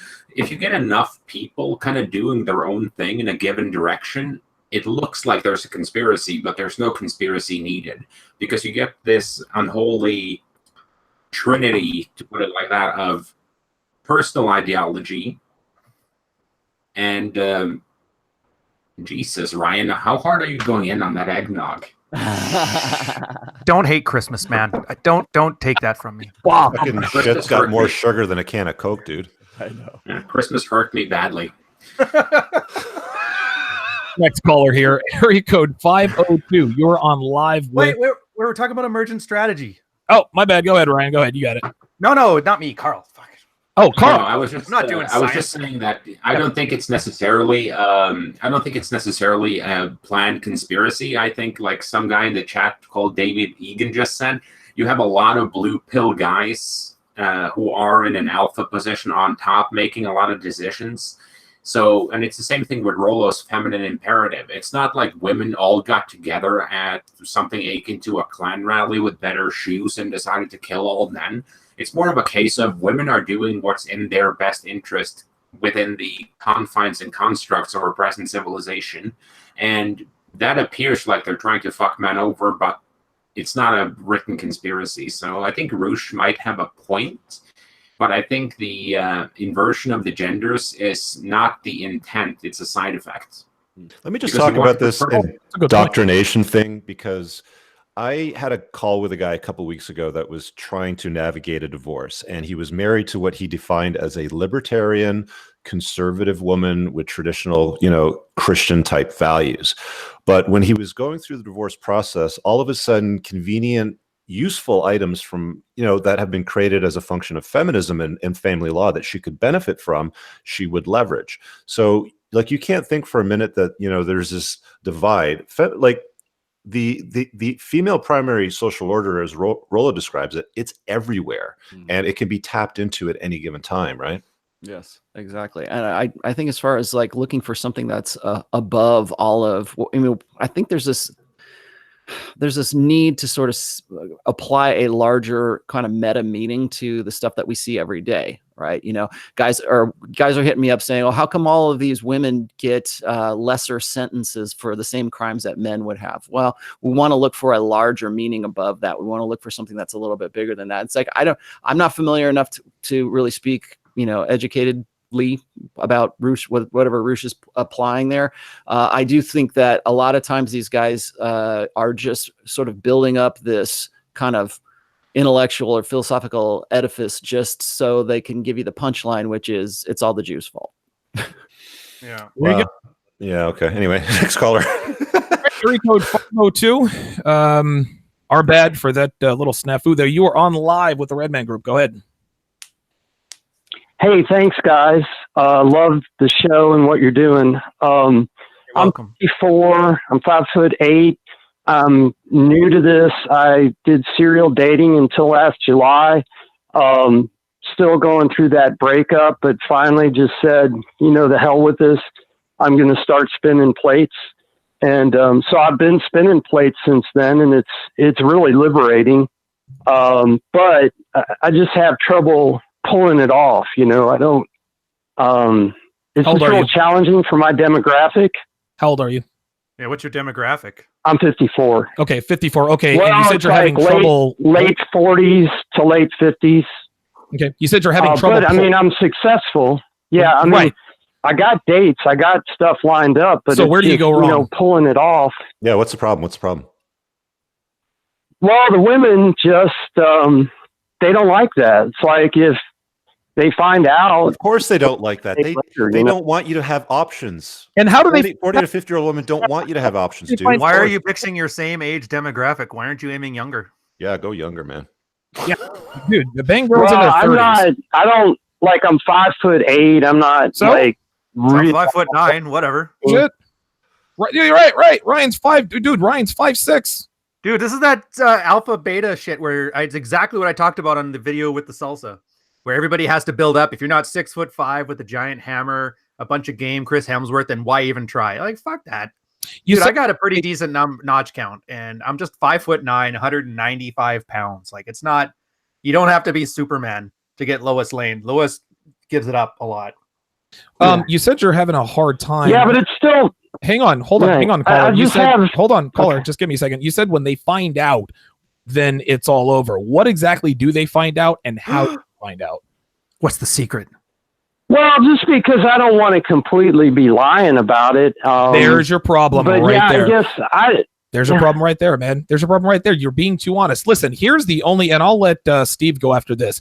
This is so standard. This is such a shit test, and women love to be toyed with in this way. They love this torture. When a woman says to you, there are two questions that women ask you, once in the beginning and then once in the middle. She says, well, what are you looking for in a woman? I don't know, but I'll know it when I see it, right? That's question number one. Then if she asks you, are you looking for something serious? Like, where are we and what are we doing? Listen, I like you. I like spending time with you. I like where we're headed.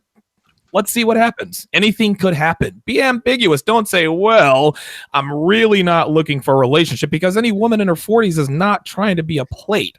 Yeah, they don't want the plausible deniability. Yes. Caller, what are you looking for, man? Like, you're looking to get married, you're looking for a girlfriend, you just want to spin plates. Like, what are you looking for? Actually, I'm looking for a girlfriend. Okay. So if you're looking for a girlfriend, then hold on. If you're looking for a girlfriend, then why do these women think that you're not looking for a girlfriend? There's the problem. That ego, get it in there. Caller, I think it's a problem with ambiguity, to be honest. Yeah, ambiguity is the best tool. You don't have to think of every woman you date for long-term relationship material. They have to earn that. But if you want a girlfriend, there's nothing wrong with that. But by the same token, there's a disconnect here. You said you want a girlfriend, but then you say you find out when these 40-year-old women find out that you don't want a girlfriend, everything goes downhill. I would submit to you that you are the one who wants a girlfriend, and they're smelling that on you, and this is why they back off. How's my aim? Could be. I don't know. It's just a very difficult kind of thing for me to figure out, and I'm really new to it. I've only been doing it for several months. I'm 54. There's nothing to figure out. I mean, the way that it works is you date women on a non-exclusive basis. You let the cream rise to the top, and if you're looking for a girlfriend, just pick the cream when it rises to the top. I mean, you're not going to do that in a month or 3 months. I mean, you're going to take your time. You're going to figure things out. You're going to understand the sexual marketplace. You're going to get female nature, so you don't fall into one-itis and things like that. You don't walk around going, oh, by the way, I'm seeing 3 other women. Just it's suggested, or it's broadcasted, if you will, by your actions. I'd love to see you on Thursday, Bob. Well, I'm busy Thursday night, sorry, but I can see you on Tuesday like I did last week, sort of thing. should we move on to the super chats here? We got something here from Please. Ramteen, Do it. £5. I just want to say something real quick. Oh, hang on. Okay, go ahead, Steve. Say something real quick to the caller. Look, man, I'm 5'6". I used to make $4.35 at Kids Kingdom, and I was still a gigolo, dude. It's an excuse that you're making here. The problem is that you're doing is that you're too busy bartering who you are and not letting these bitches qualify for your time. If she wants to know what you want in a relationship, you just let her know what you want. But here, like Donovan was saying, I don't know you well enough to tell you I want a relationship, because you got to qualify for my time. Right. You got to qualify for my attention, and you're not. There you go. You're handing your respect over like Halloween candy, pandering and worried about what these women think. Fuck these women, dog. I'm sorry. You know what? Here's my quick hit advice. Go on Google and type in heights of leading actors in Hollywood. You will find that the average height of the leading male is right around 5'8", exactly right where you are at. There you go. But if you go and you look at that and you see, I think that helps guys when it comes to the height question. Like, oh, well, women are only interested in height. Yes, they are. So what are you going to do to compensate for that? What are you going to do to compensate for that deficit that you have? You tell me. It's important, but it's not the end all be all. And trust me, dude, she's spinning plates too. So don't even fucking worry about it. Just carry on. I want to hit these super chats. Ramteen sent us £5. He said, how we got to survive so far as a species with the aid of female hypergamy is something that helped me in my red pill rage. Cheers. Thanks for the super chat. And Shao Kahn, again, $20. Thank you. Sorry if you could not understand me. I was nervous, but hate the way according to turd. Hate the way according. I'm not sure I follow that. According to Shirt Flinging Monkey. Okay. If you use any energy to get girls, you're a beggar. Example, if a man going his own way to me is Richard. Thank you. Such a 90s grunge thing. Do you notice that? That try hard? Like, effort. Oh, yeah. Yeah, just make yourself your own mental point of order. Shall go read my most recent post that I just posted last night. Yeah, I talk about exactly this. In fact, I even use those terms that you just used. And caller, before I bring on area code 619 here, you got to be honest with us, because the caller, listen, not the bag on the caller, we can be intimidating, but like, you got to be honest. Like, you told us that these women were leaving you because you told them that you don't want a relationship, but it turned out to be quite the opposite. You got to be honest with us. Just listen, man. Like, we're not here to judge you. We were you. We were worse than you at one point in time. It's going to be tough love. We're not going. This ain't chicken soup for the soul, like Steve said. We're going to give you some hard advice, but just understand. Don't take it personally. But don't. You got to be honest with us, because if you lie to us, like tell us that your girlfriend is a 9 and she's 45 years old with 5 kids, we're not really going to take. And you make $3 million in your house. You live in a $3 million house. Yeah, come on, man. You got to be honest. All right. All that said, area code 619, you are on live with the Red Man Group. Go ahead. Can you hear me? Yes, sir. Okay, so I'm Brian. My question is directed at Rollo. Mm-hmm. And Rollo has said, I've heard him say often that red pill has nothing to do with politics, and I agree with that. But I see that a lot of culturally Marxist values, such as unending egalitarianism, or viewing society in clusters of victim oppressor, which is like men and women in this case, I think that promotes the feminine imperative. So I want to hear his thoughts about that. How so? How do you think that helps the feminine imperative? He just really dropped off. Okay, well, I was just going to say is that I'll just throw this out there. Is like, when I talk about red pill, I always talk about it in terms of intersexual dynamics. Do I talk about politics? Yes, when it flows over into intersexual dynamics. Do I talk about race? Yes, when it flows over into intersexual dynamics. Should we just be opening up the quote unquote red pill to political conversations? Well, you know what? If that's what you're looking for, there's plenty of other guys who go and talk about that quite a bit. If you want to talk about intersexual dynamics, this is where you're going to come to. That's one of the reasons I hate it when guys when people like sort of appropriate the red pill as a brand for them. Like even Candace Owens is like, oh, she used to be called what, Red Pill Black or something like that. And you notice how quick she dropped that as soon as she became quote unquote Candace Owens. Now everybody wants to know her as Candace Owens, not Red Pill Black. Well, that worked for her for a time because they used the red pill as a brand to launch themselves as whatever else their rebranding is. That's why I have a problem with MRAs. That's why I have a problem with, sometimes have a problem with MGTOWs. It's sometimes why I have a problem with guys who are alt-right, because they want to turn red pill into a verb.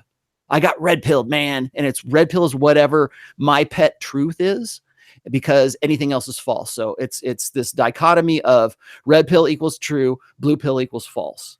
And I understand why they think of it in those terms, but that's not the way that when I talk about red pill, it's always about intersexual dynamics, because we actually coined that phrase way back in 2011 to 2011, 2002, and in or 2001, 2002. I can even show you posts from 2002 on the SoSwap forum where we were starting to talk about the red pill and the matrix and all that other stuff. All right, let's go back to the phone lines. Area code 474. You are on live with the Red Band Group. Go ahead. Turn your speakers down. Take the next caller. Fuck this guy. What is he at, like Applebee's or something? That was R2D2. Dude, what are you doing? All right, area code 904. You're on live with the Red Man Group. Go ahead. What's up, guys? This is Sport from Jacksonville. I know you guys are talking about the red pill myths, but I know what actually helped me about the red pill is that it kind of taught me, and I think I heard you guys say this, is that, making yourself your own mental point of reference, and, not letting a woman make her the focus, but she should complement your life and this and that. And also I want to say shout out to Red Man, and I'll take your thoughts off the air. All right. Thanks for the call. Your We got a thoughts? super chat here. Let's just acknowledge Bo. He says a friend's slogan is handsome guys have it easy. As an average guy, you have to put in the work. Is he right? Then again, putting in the work makes you needy. Describe game for average versus handsome guys. We should do an entire show on that. Yeah. Let me address that really quickly. A lot of guys say putting in the work makes you needy as an excuse not to put in the work. There's a difference between chasing women and pursuing women. Chasing women is chasing women all the time. Hey, what's your name? Da-da-da-da. I'm Donovan, blah, blah, blah, blah. Pursuing women is simply taking advantage of the opportunities presented to you. You're not out there begging for pussy. You're out there on your own shit. But if you're at Starbucks, grabbing a triple 17-syllable latte and you happen to see a big titty blonde in line, go over there and spit some game at her. That's good. I think we talked about this before once, where guys tend to undervalue their sexual marketplace value and women tend to overvalue it as a result of all the thirsty betas out there throwing free attention at them. You're probably in a far better position than what you think. I mean, it's not hard to move up the SMV scale 1 or 2 points just by doing some work. Yeah, I just want to say something real quick. Look, this is why y'all lose, man. Stop making it about these bitches. At the end of the day, man, being a man is about you. These women are nothing but a perk. They have nothing to do with you as a man. They come into your life when you want them in, and they go when you want them to go. If you make it about them, you lose. Because remember this last thing. Whatever you put in front of you, you worship. Worship yourself and stop worshiping these women. They will come in time. Make it about you. Stop running behind the women. Truer words never spoken. I'll put it to you this way. Let's talk about it in medieval terms. If you treat a woman like a queen, she's going to treat you like a jester. If you treat her like a concubine, she will treat you like a king. That's how it works. Let's go back to the phone lines. Area code 360. You're on live with the Red Man Group. Go ahead. Hi there. Can you guys hear me? Yes, we can hear you. My question is to Rollo. My issue with the red pill is that it's not enough to say that women are hypergamous. The issue is whether they also have agency. Because if women don't have agency, then, to my mind at least, they ought to be under the lock and key of their fathers, which they ought to be. Ancient world, and they were in Europe until the last 100 or so years. Right. Yeah. Back then. Yeah, back in the day, back when you had, chlamydia. Well, those times are gone, man. I agree, but here's I understand.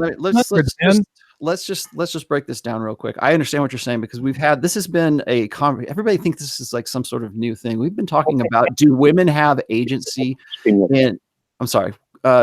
do women have moral agency? I think what you're really talking about. A lot of guys, I don't know, maybe you want to say this in terms of, are they mature enough to even have agency? Now, that all depends on what we mean by agency. Do we mean on it as like sexual agency? Because women definitely still have sexual agency today. In fact, that's the only thing they have left. That's why they commodify their sexuality so that men will play ball with them, so that they can use that as a bargaining chip or a transaction for men. But I understand what you're saying here, is because I think even in I think as far back as, the philosophers of antiquity, they know the nature of women. They knew the nature of women were. That's one of the things that really pisses off, I think, a lot of old school Christians, is because they want to say, well, the Old Testament was really red pill anyways. Yeah, you're right. But you know what? It took pickup artists in 2018 to tell you and point out how far you have fallen and how far your religion has lost control. Do you know what would really scare these guys, Rolo? The girls do have agency, and this is what they're doing. Yeah, and this is what they're deciding to do. Yeah, exactly. Yeah. Like maybe this is what they're. We can talk about hypergamy, because hypergamy is what is influencing them. Hypergamy is what is directing women. Go ahead. Rollo seems to imply that women don't have agency when he tweets out that hypergamy doesn't care about X. Yeah, dude, here. Actually, you know what? I can solve this one for you, Rolo, in like 2 sentences. You're thinking of hypergamy as the driving force that influences these women to do things. Think of it like a Texas sharpshooter. We just notice where all the girls' actions are going, and we wrapped a term around it. That's all hypergamy is. Mm-hmm. Yeah, it's not Jesus 2.0 that's in there to get the women going. But the thing is like a lot of guys like this dude right here tend to believe in sort of the inherent value of like a human being, right? It's this idea that we're all blank slate equals, and we all have equal opportunity, we all have equal prospects, we all have some sort of equal thing. So we should all technically have equal reasonability, equal rationality, equal this, right? So if men and women are just the same and the plumbing is different, then women should have agency just like anybody else. So what I see happen is caller. Hold on, man. Rollo. Hold on, man. So what I'm going to say here is that a lot of guys think that, well, hypergamy can either supersede our agency, our mental, our rational selves, or it doesn't. And what I'm saying is that is something that, our base animal natures, our base instincts is something that both men and women have to deal with. It's not that one has more agency than the other. I think that, quite honestly, I think women have a lot more agency than guys want to give them credit for. Because what do we say? We say women are the most mature teenager in the house, or something like that.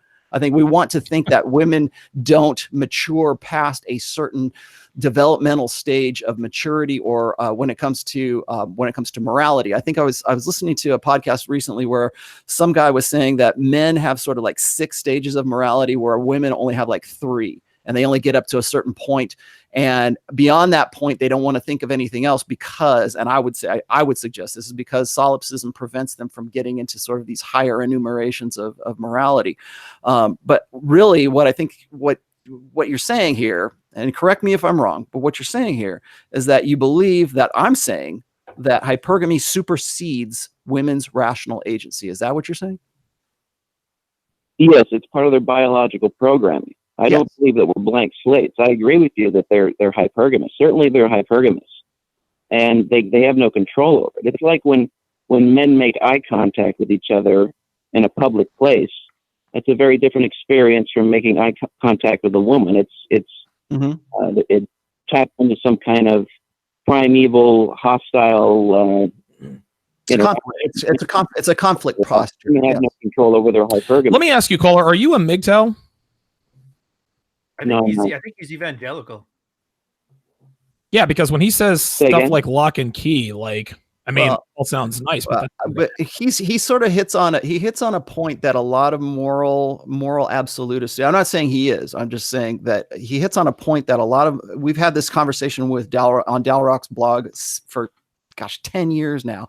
Do women actually have moral agency? I wrote a great post about that called Our Sister's Keeper, where I say, because a lot of guys want to say that women only have as much power as men give them, like as if we are in some way responsible for the shit that we find ourselves in today, and this this degenerate decay because of because of women, it's weak men create hard times or something like that. Hard times create strong men create good times. And then we go back and we recycle the whole thing. And it's always responsibility of men. And I really think that kind of comes back to this idea that women don't have any kind of moral agency. And I think that, I think that's still up for debate, honestly. But I think that women in some way have to bear some kind of responsibility for where we're at right now. It's not just because of men. Men might have let them get away with things, but it's women who have initiated this kind of stuff. And he's right about this, though. We used to, prior to the sexual revolution, we used to have social initiatives to keep hypergamy in check. We had checks and balances on it. Maybe that was prearranged marriages. Maybe that was the church and religion. Maybe that was just social. It used to be something of a shame for a woman to have a child out of wedlock. Well, what do? We unfetter hypergamy, and look at what happened. You want to talk about moral agency? Here's the thing. We give women complete 100 unilateral control over hypergamy, and what has happened since then? We see a rise in abortion. We see a no-fault divorce. We see the Duluth model of feminism. We see all of this shit. And what does it do? What's the latent function of all of this legislation and all of this social change? It is to optimize hypergamy for the biggest amount of women that are possible. If you want to read up on this, my last 2 posts are great about that. I did the new polyandry, which was the one that was just before this one. I talk about exactly this, because unfettering hypergamy for women has, if you want to see a litmus test of what happens when we take away those checks and balances on hypergamy, just look at what's happened since the sexual revolution. That should be enough to show you, when women are given that agency, where do they go? They follow hypergamy. Let me hop into these super chats here, and then we'll probably take another caller. We got one from JC. They've been piling up. Thanks for the $10 super chat. JC says Steve's got a lot of bass in that voice for 5'6". Oh crap! I scrolled way too fast down there. Where did I go? JC, pop up. No, hang on. Wow, you guys flew him in. Okay, here's one. Popo Fisky, $18. Thanks, dude. That's helping me get my life together and accept the women's nature. Merry Christmas. Thank you for that. John T. Campbell, £4.99. When does spinning plates become spinning your wheels? What's a good answer to that? Who wants to take that one? When it's not working. Depends on your outcome. Do you want what is your desired outcome? Are you looking to find a girlfriend? Are you looking to get married? Spinning plates is just one approach to the sexual marketplace. It's diversifying your time investment in the SMV to avoid getting attached and tied to one specific outcome. And if you decide that, okay, if you want to find a girlfriend and you're like, I have to keep 7 plates in rotation, maybe that's not the right method for you. Maybe cut back to your 3 favorite ones and keep them on for a while and see how that works out. Then after a while, you'll know, do you want more variety, or do you want more stability, less risk, etc.? So you kind of have to take it as a method. I mean, at what point is doing 5x5 strong lift spinning your wheels when you've not made any progress in the weight room for a couple of months whatsoever? Yeah, pivot and adjust. And at what point is spinning plates going to be spinning your wheels? When you've been doing it for a large number of years, you're getting fed up with it, and you're not getting the results you want. I read this. Everything. I read this one tweet because I've been kind of mixing it up with some of the moralists these days, and one guy said that any sex that doesn't lead to the creation of a family is a drug addiction. Like you're just doing, if you want to have sex for pleasure. I mean, this is the most absolutist shit I've ever read. It's like if you're having sex for pleasure, or if you are in some way spinning plates, or if you're following sort of this non-exclusive dating, basically that's what plate spinning is. If you're doing that kind of stuff, you're contributing to the moral decline of society. Do what I want, or your guys are evil. Devon Smiley that's the Stedman argument. Yeah. Yeah. Let me just finish these up, guys, before we take the next caller. Javon Smiley, $10. Thank you, sir. Iron sharpens iron. Don't take it personally. Learn game. Work on yourself first. Miguel Davila, $9.99. Thank you for the super chat. And are we caught up? Oh, LPFV, £5. How would you know what place on the SMP you are? I'm quite muscular due to years of training. Still feel my SMV is low, and I don't have the looks. That's kind of hard to assess without talking to you or seeing what you look like, dude. But I think that you're I did this broadcast on Monday with Sean Smith on my Before the Train Wreck, and he kind of opened with this psychology study that we're pretty good assessors of ourselves. So just look at yourself in the mirror and assess yourself. Just ask yourself, am I this person? Because we tend to judge ourselves quite accurately, believe it or not. Quick on that. Just real quick on that. Yep. What LP you need to stop doing is stop basing it on what you do and start basing it on who you are. A lot of you guys want to sit there and say, I got the muscles, I got the corner office, I got the car, I got the degree, but I don't have the woman. The women don't want that shit. They want a man who thinks for himself. But that's all I just wanted to say on that, brother. Richard Appleton sent a $5 super chat. Where did you learn the logic and open and close conversation stuff? Thank you. I'm not sure I understand that question. No, he's talking to me, and he's named after my rum, so I'm kind of wondering if the bottle's talking to me. Oh, got it. For the open and close conversation, that was actually the main source from that was an author called Venkatesh Rao. He's the one who wrote the Gervais Principle. And he had this great idea of, instead of looking as a conversation as a one-dimensional thing, you put it on a two-dimensional sphere where it's either you're for or against the other person, or you think you're higher or lower status. And then open conversations are just sharing information, and closed conversations end up on that spectrum. And that's when you realize it's no longer about sharing information. It's about jockeying for status. All right. And one big super chat from Mike, $49.99. Thanks, dude. You guys allowed me to realize that I bring a lot to relationships. After my second date with a girl, she started acting passive aggressive. I have no time for childish behavior, and I'm going to train her forward by letting her go. Good. All right. We have another caller on. Donovan, you want to put her on? Yep. Area code 315. You're on live with the Red Man Group. Go ahead. Hello, everyone. Thank you for taking my call. I've been listening to you guys for about 2 weeks now. It was referenced to me by a guy I dated. He turned out to be a real pig. So she looks so she already starts off with the jab. I like it. No, I like it. He's an asshole, but you guys are all right. I realistically, I'm 52, black female, single. I would say I'm a 7, but if you throw my personality, I'm a good 8. My question is, I don't discriminate when dating, but I had a black guy tell me I'm black. I had a black guy tell me that black guys won't date a black woman once she's dated a white guy. And I found that confusing. Is that real? No, that's not true. That's not true. I think you just got one guy who's talking shit. No, sweetheart, you got the one exception to the rule. This is a question for the Negro Manosphere. Steve, go. Oh, let me ask you a question. Now, please understand, I'm not trying to be disrespectful. 40 is not the new 20, it's closer to 60. So you got to understand. Oh, wait, I'm sorry. Do you want the truth or do you want to lie? I need to start with that because I know a lot of you women don't want the truth. So do you want the truth, ma'am, or do you want to lie? I would expect nothing less from you guys. All right, well, let me ask you a question. When you see your man and you're on a date and they serve the artichoke dip, do you reach over and serve him first? It depends on where we are in the relationship. That means no. That means no. No, I don't think you've ever done that. If you're 52 and single, you've never done that in your life. Never done that. Have you ever served, give your man sex, and shut the fuck up when you're supposed to? Huh? Think about that. Let's be honest. You haven't. You want to know why? Because you're 52 years old. I was married for 22 years. I was married for 22 years. I absolutely was submissive. I'm a very conservative woman. I'm not talking about ma'am. I'm not talking about what you did.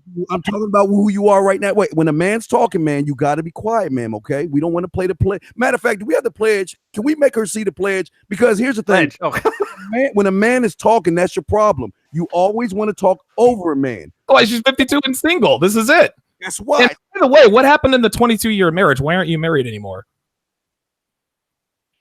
My husband was, he worked in an occupation where he didn't know how to separate his work from his personal life. He fucked somebody at work. Fuck somebody. No, it was never that. He was a homicide detective, and he started bringing his aggression home. Yeah, no, I see this. I know exactly what you're talking about. We had that for guys who ran the military prison where they had to like go and unwind after work because they brought that shit home. Well, she's to blame for it, big dog, because why didn't you rub his shoulder? Why didn't you rub his feet? No. In this case, I'm gonna disagree with you here. It's like it seriously psychologically fucks with you. Oh, it's the point. Like it was on the guy there to like find some way to compartmentalize that shit. Like I'll grant her that. I know it's like usually like 99 times out of 100, this chick is the one that's the problem. But in this case, I totally get where she's coming from. Well, here's the thing, Ryan. We're assuming that she's telling us the truth. There's always also true. A woman never gives you the whole story. There's always something else. So this woman, hold on, do not interrupt me. I am not your ex-husband. Okay? Okay, so women will never tell you the truth. They always leave something out. Now, listen, I'm sure you both had good and bad points, but when a 2+ decade relationship ends, you're not going to have us believe that you were just the perfect wife, right? I guess at the end of the day, it's all she can really do. Find out where her problems were, fix those, and then don't date another homicide detective. Wait, go ahead, caller. I was an absolute conservative, submissive wife. I stayed at home. I lived for my husband and my family. So your kids, did they get out of high school about the time the divorce happened? I would have stayed with my husband had not my high school junior daughter told me that I needed to leave and call a lawyer. Oh, that's bullshit. Hold on. That's bullshit. So see, here we are. We're already making excuses. Excuse number one, my husband brought his work home. Okay, that's legit. But if you're submissive and conservative, stand by your man, right? Like nobody ever said that marriage is going to be easy. Number two, well, the straw that broke the camel's back was when my 16 to 17-year-old daughter told me that I needed to move on. And as a 40-something-year-old woman, I decided to do that. Like, do you understand? Do you understand what you just told us? I do. And it became a choice that I had to make because I did not want my children to see their father at his absolute worst. And if I was causing him to be at his worst, I did not want my children to see that. Ma'am, you're at absolute worst. Yeah, ma'am, you're 52. You have a bunch of kids, and I'm just being honest here. Just what I would do is I would go to the SPCA and I would get a kitty cat. And what I would do is I would love and cherish that cat because you have no worth and no value until a man places it on you. And it seems like with your disrespectful tone to interrupting these men, you're not going to make it, dear. Did you have a question, 315? Well, like, what do we think of her situation, I think is the question. And I got to admit, like, I see it. It's not the best situation, and you're not really equipped to fix the entire family's problems. It is his job to lead. I get all that. Is she Having saying said that, the fact you put it on your daughter, like, kids have no frame of reference. They get over I got a quick question. Was your ex-husband, was he white? And now you're getting into dating black men again? Is that the question here? No, he was black. Oh, and now you want to date white guys. I have dated white guys. Okay. I've dated white guys and I've dated black guys. So I'm not discriminating guys. I'm not saying you are. I'm just asking, is that what you want? Is that, I mean, do you think that because you've dated white guys that you can't now date black guys, or is there some? I'm as confused as to what it is that you are trying to achieve. Listen, I can answer this. What that guy told you, 315, bless his heart, he's playing mind games with you. There is not a black man on the face of the earth who, if he found out that his black girlfriend dated a white guy before him, that he would think that you are somehow radioactive. That is totally untrue. However, when you switch the genders and the races, now that's a different story, right? Listen, to keep it all the way 100, I think you want to put yourself in that position to say, well, white men must be superior. I'm a black woman and I'm this and that and the other, but I managed to date a white guy. So does that make me radioactive? Listen, if this is an ego thing for you, that's fine. But I'm here to tell you, to answer your question, the answer is no. You as a black woman are not radioactive to black men for having dated white men. That's the answer. Especially if you're not ratchet and you sound like a very sweet woman, other than you let your kids tell you how to run your marriage, which is kind of fucked up, but whatever. Yeah, don't let your kids are 16, 17. Don't let them tell you what to do. You're a grown woman. Come on. You're better than that. You know you're better than that. But listen. When my children felt like they had to defend me against their father, I had no choice. Yeah, you did. Yes, you did.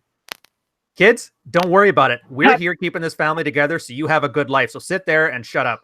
Listen, her mind was made up, man. Like I get it. It's don't blame the kids. It's you, and that's fine. Yeah, if it's that's the your whole decision, eat, own pray, it. love thing, right? Like, let's just move on from this one. Like, she's calling herself an 8, but she's in her 50s. I don't know any woman in her 50s that's an 8.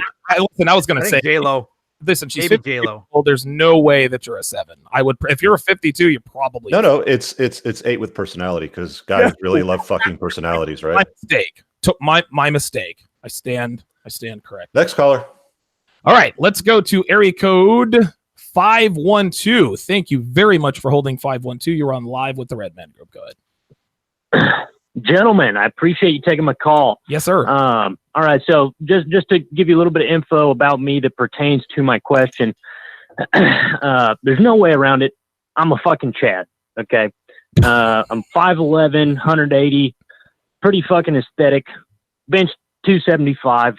And yeah, you're almost Carl hot there, like close. I'm in. So anyway, the reason I tell you all that is because I can pull hot chicks, right?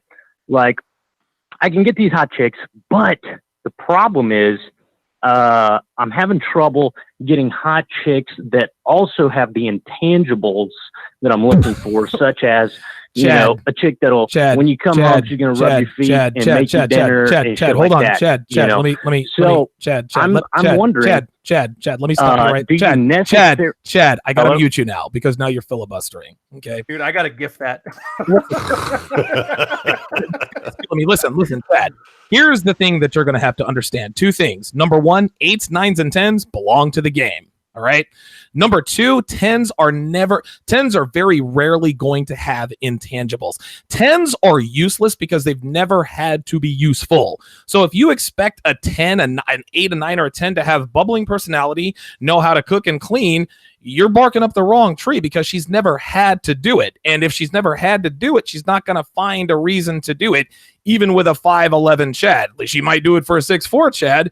But if you're looking for a hot girl who has intangibles, I don't know, I guess this is make-believe hypogamy. We're wanting, both sides. I don't know, maybe hot girl, Madonna whore. I don't know. But no, that's not going to happen. You're not going to find a hot girl with any sort of intangibles. Oh, man. It's Chad. Listen, Chads don't call in. Real Chads, they don't need to call into the show because they got their shit sorted out. Like, let's be honest here. Oh, you mean Donovan about this? When I went on with Donovan the last time, I think we talked about this, that most of the time your sweet spot is going to be a 7. Yes. Because a 7 is hot enough to get you off. Right. But she still has to put some work in. I mean, the odds of getting porn star sex from a 9 or a 10 is non-existent. Oh my God. Carl, you're speaking my language, guys. Dude, and don't get me wrong, I've had great sex with 9s and 10s, but dude, fucking a sexual experience with a 6 or 7 is always better than with the average 9 or 10. This is just how it is. If you want that 9 or 10 to suck your cock like the 9 or 10 you see on porn, not going to happen, because 9s and 10s, all they have to do to elicit a favorable response from men sexually is to show up.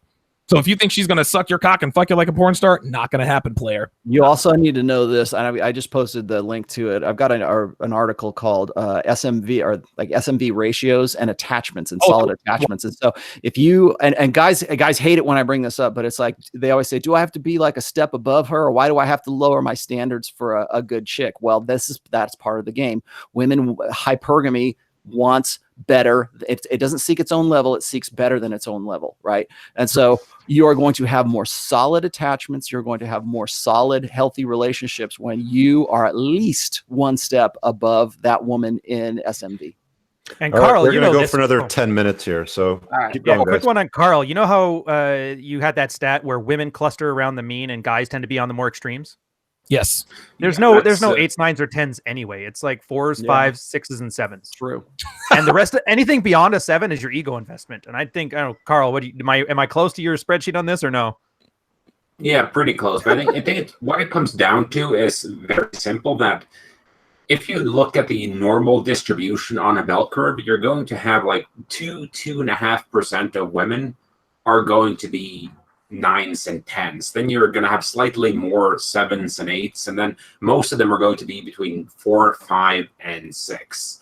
And a 6 with good behavior, who knows how to dress well and keeps herself in shape with a good personality, it's much better to deal with than a 9 with borderline personality disorder. Right. Yeah, I was going to say is here's the other thing is like guys are asking me in the chat, what's a 10? What's a 9?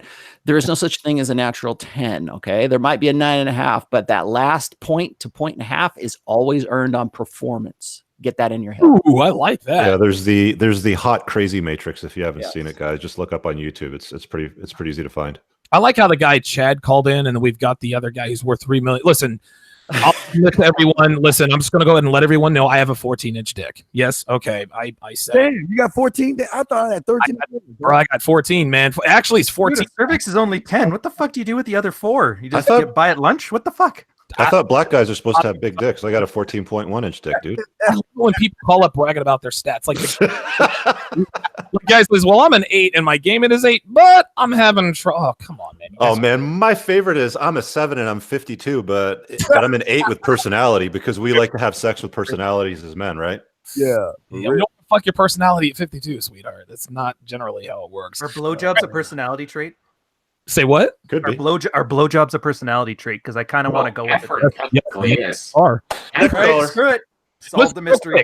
Real quick. Every girl's a face, right? Like if she's a 6 in the face, it's a 7 when her face is wrapped around your dick. 7.5 when she looks like she likes sucking your dick.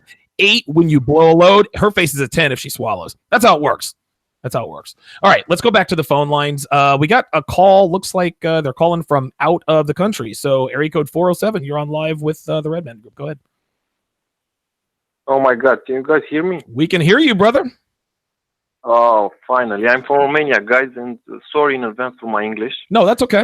Richard, can you hear me? Yep. Richard, dude, I had one-itis.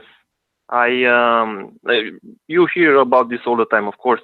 I wanted to kill myself. I started having unprotected sex with hookers, so I could catch HIV or something and then kill myself. But of course, I found you. I found Rolo's book, and I think I'm okay now. I have 2 questions for you. One is for Rolo. And can you wait a second until you answer? Yeah, go ahead. So I can ask both questions. Yeah, go ahead. Rolo, I am very curious. So you started as an alpha, let's say, and you actually had the same problems as we mortals had. I mean, you had one-itis and so, but you had this woman, your current wife, and she made you what you are now. Do you understand what I'm saying? My question is, what would your life be if you didn't meet her? And don't answer. Let me tell my second part. I'm not that good looking, but I'm tall. And my game is practically I don't do anything. I just don't care, And generally, women just come to me thinking I'm this alpha dude because I'm non-reactive to them because of you guys. And after they date me,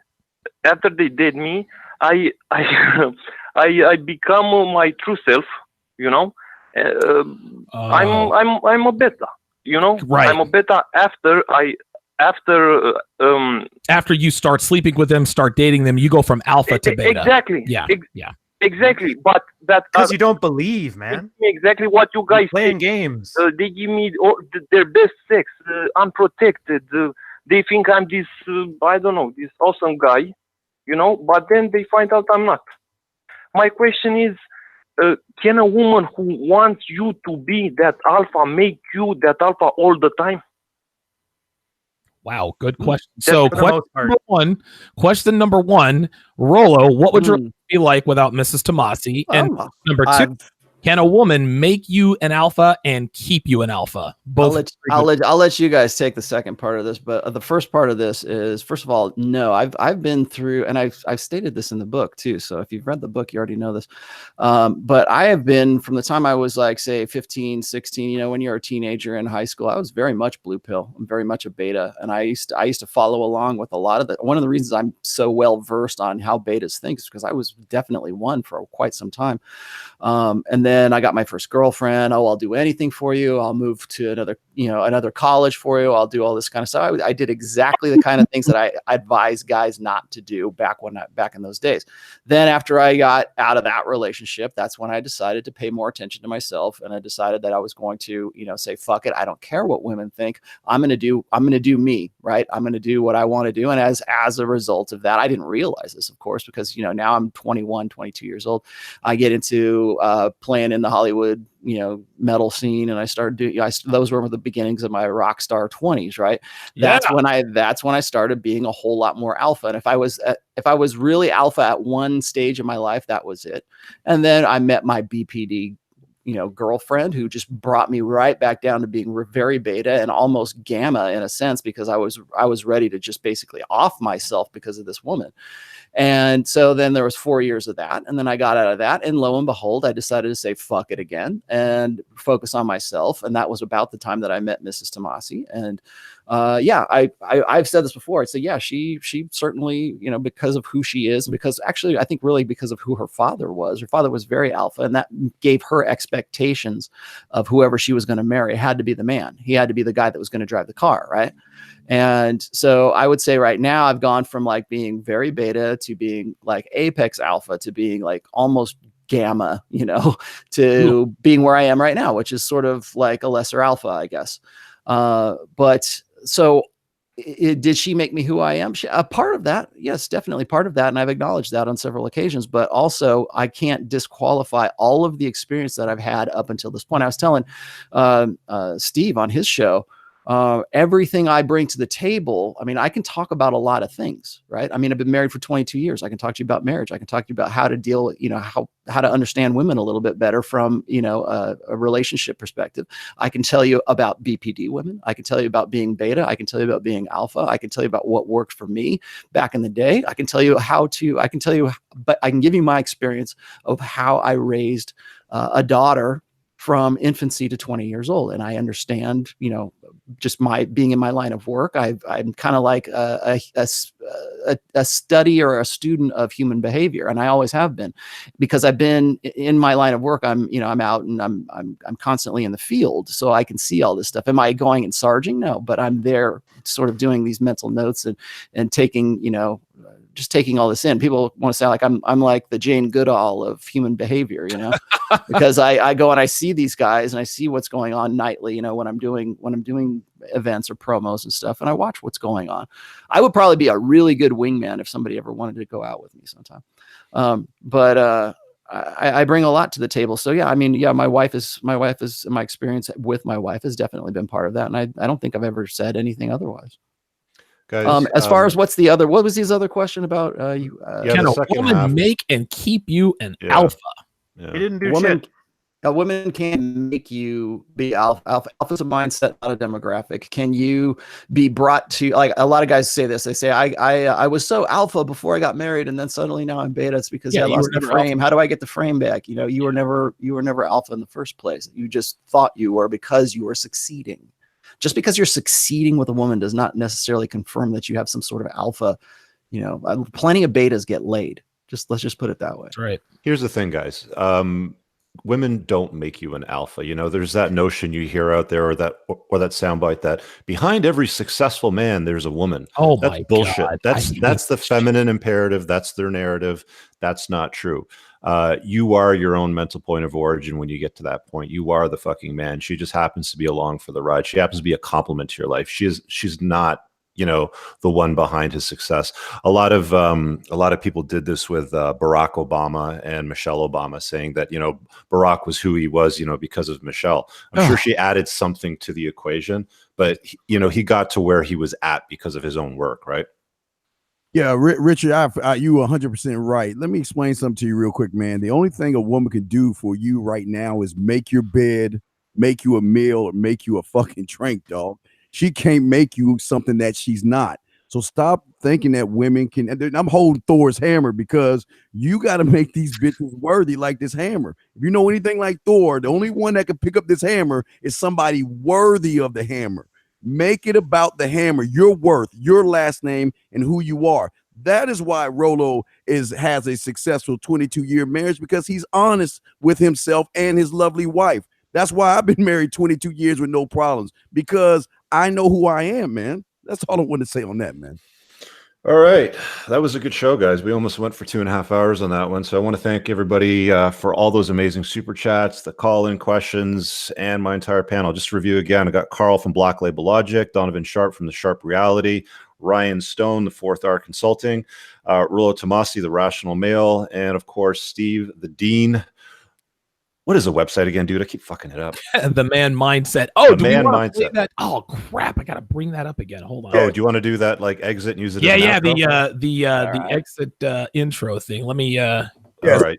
Stand by, guys. We've got an outro for you. It's the Man Mindset. It's the Man Mindset. All right, give me a second here. Here we go. Cue it up. Do you want to know what it is? The red pill is everywhere. It is all around us. Even now, in this very room. You can see it when you look out your window or when you turn on your television. You can feel it when you go to work.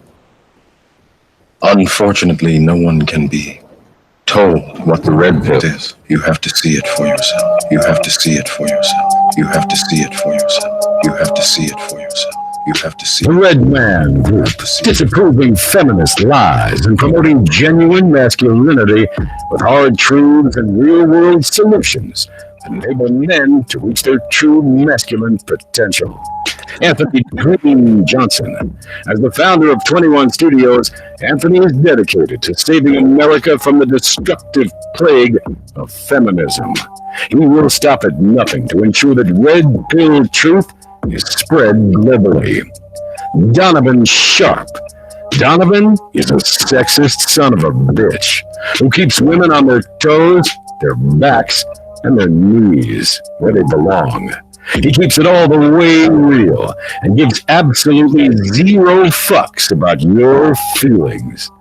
No wonder he keeps getting banned on social media. Richard Cooper. As the founder of Entrepreneurs in Cars, Richard is into fast cars and faster women. Single mothers despise him because he's lifted the veil on their diabolical strategies and parasitic habits designed to fleece men out of their money, time, and sanity. Cooper couldn't give less of a shit. Ryan Stone. Ryan is a long-term relationship expert whose red pill awareness ensures his wife will never get the 7-year itch. If you're married or cohabitating, you need to listen to Stone if you want to keep your women in line. Black Label Logic. Carl is as good as it gets when it comes to dropping red pill truth. His logical brilliance is only surpassed by his love for Black Label whiskey. Rollo Tomasi. Tomasi is the godfather of the manosphere and authored the revolutionary book series, The Rational Male. His writings have saved countless lives, and they are the very foundation of any and all things red pill. If you'd like to talk to the panel, dial 914-205-5356. That's 914-205-5356. But be forewarned, they have a low tolerance for bullshit. So you better come correct. That is a very, very good outro. We can use that for an intro too, right? Yes, sir. You know it.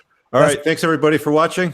See you guys in an episode next Saturday. All What are right, we doing guys. next Saturday, Rolo? It's kind of like a year wrap up. Yeah, that's what we're planning to do. I think we're going to get as many guys on here, like whoever has been a panelist or whoever was a speaker at the 21 convention. We're just going to have people kind of come in and sort of give their end of the year assessment of where they think the red pill is going and manosphere and pretty much anything else. It's just sort of a wrap up of what we've been doing and just sort of to just get a bearing, I think, of what we've done over just this year and where we're going after this. So you're definitely not going to want to miss the next show because we're going to have a lot of guys on. All right. See you guys next Saturday. Peace All out. right. Later.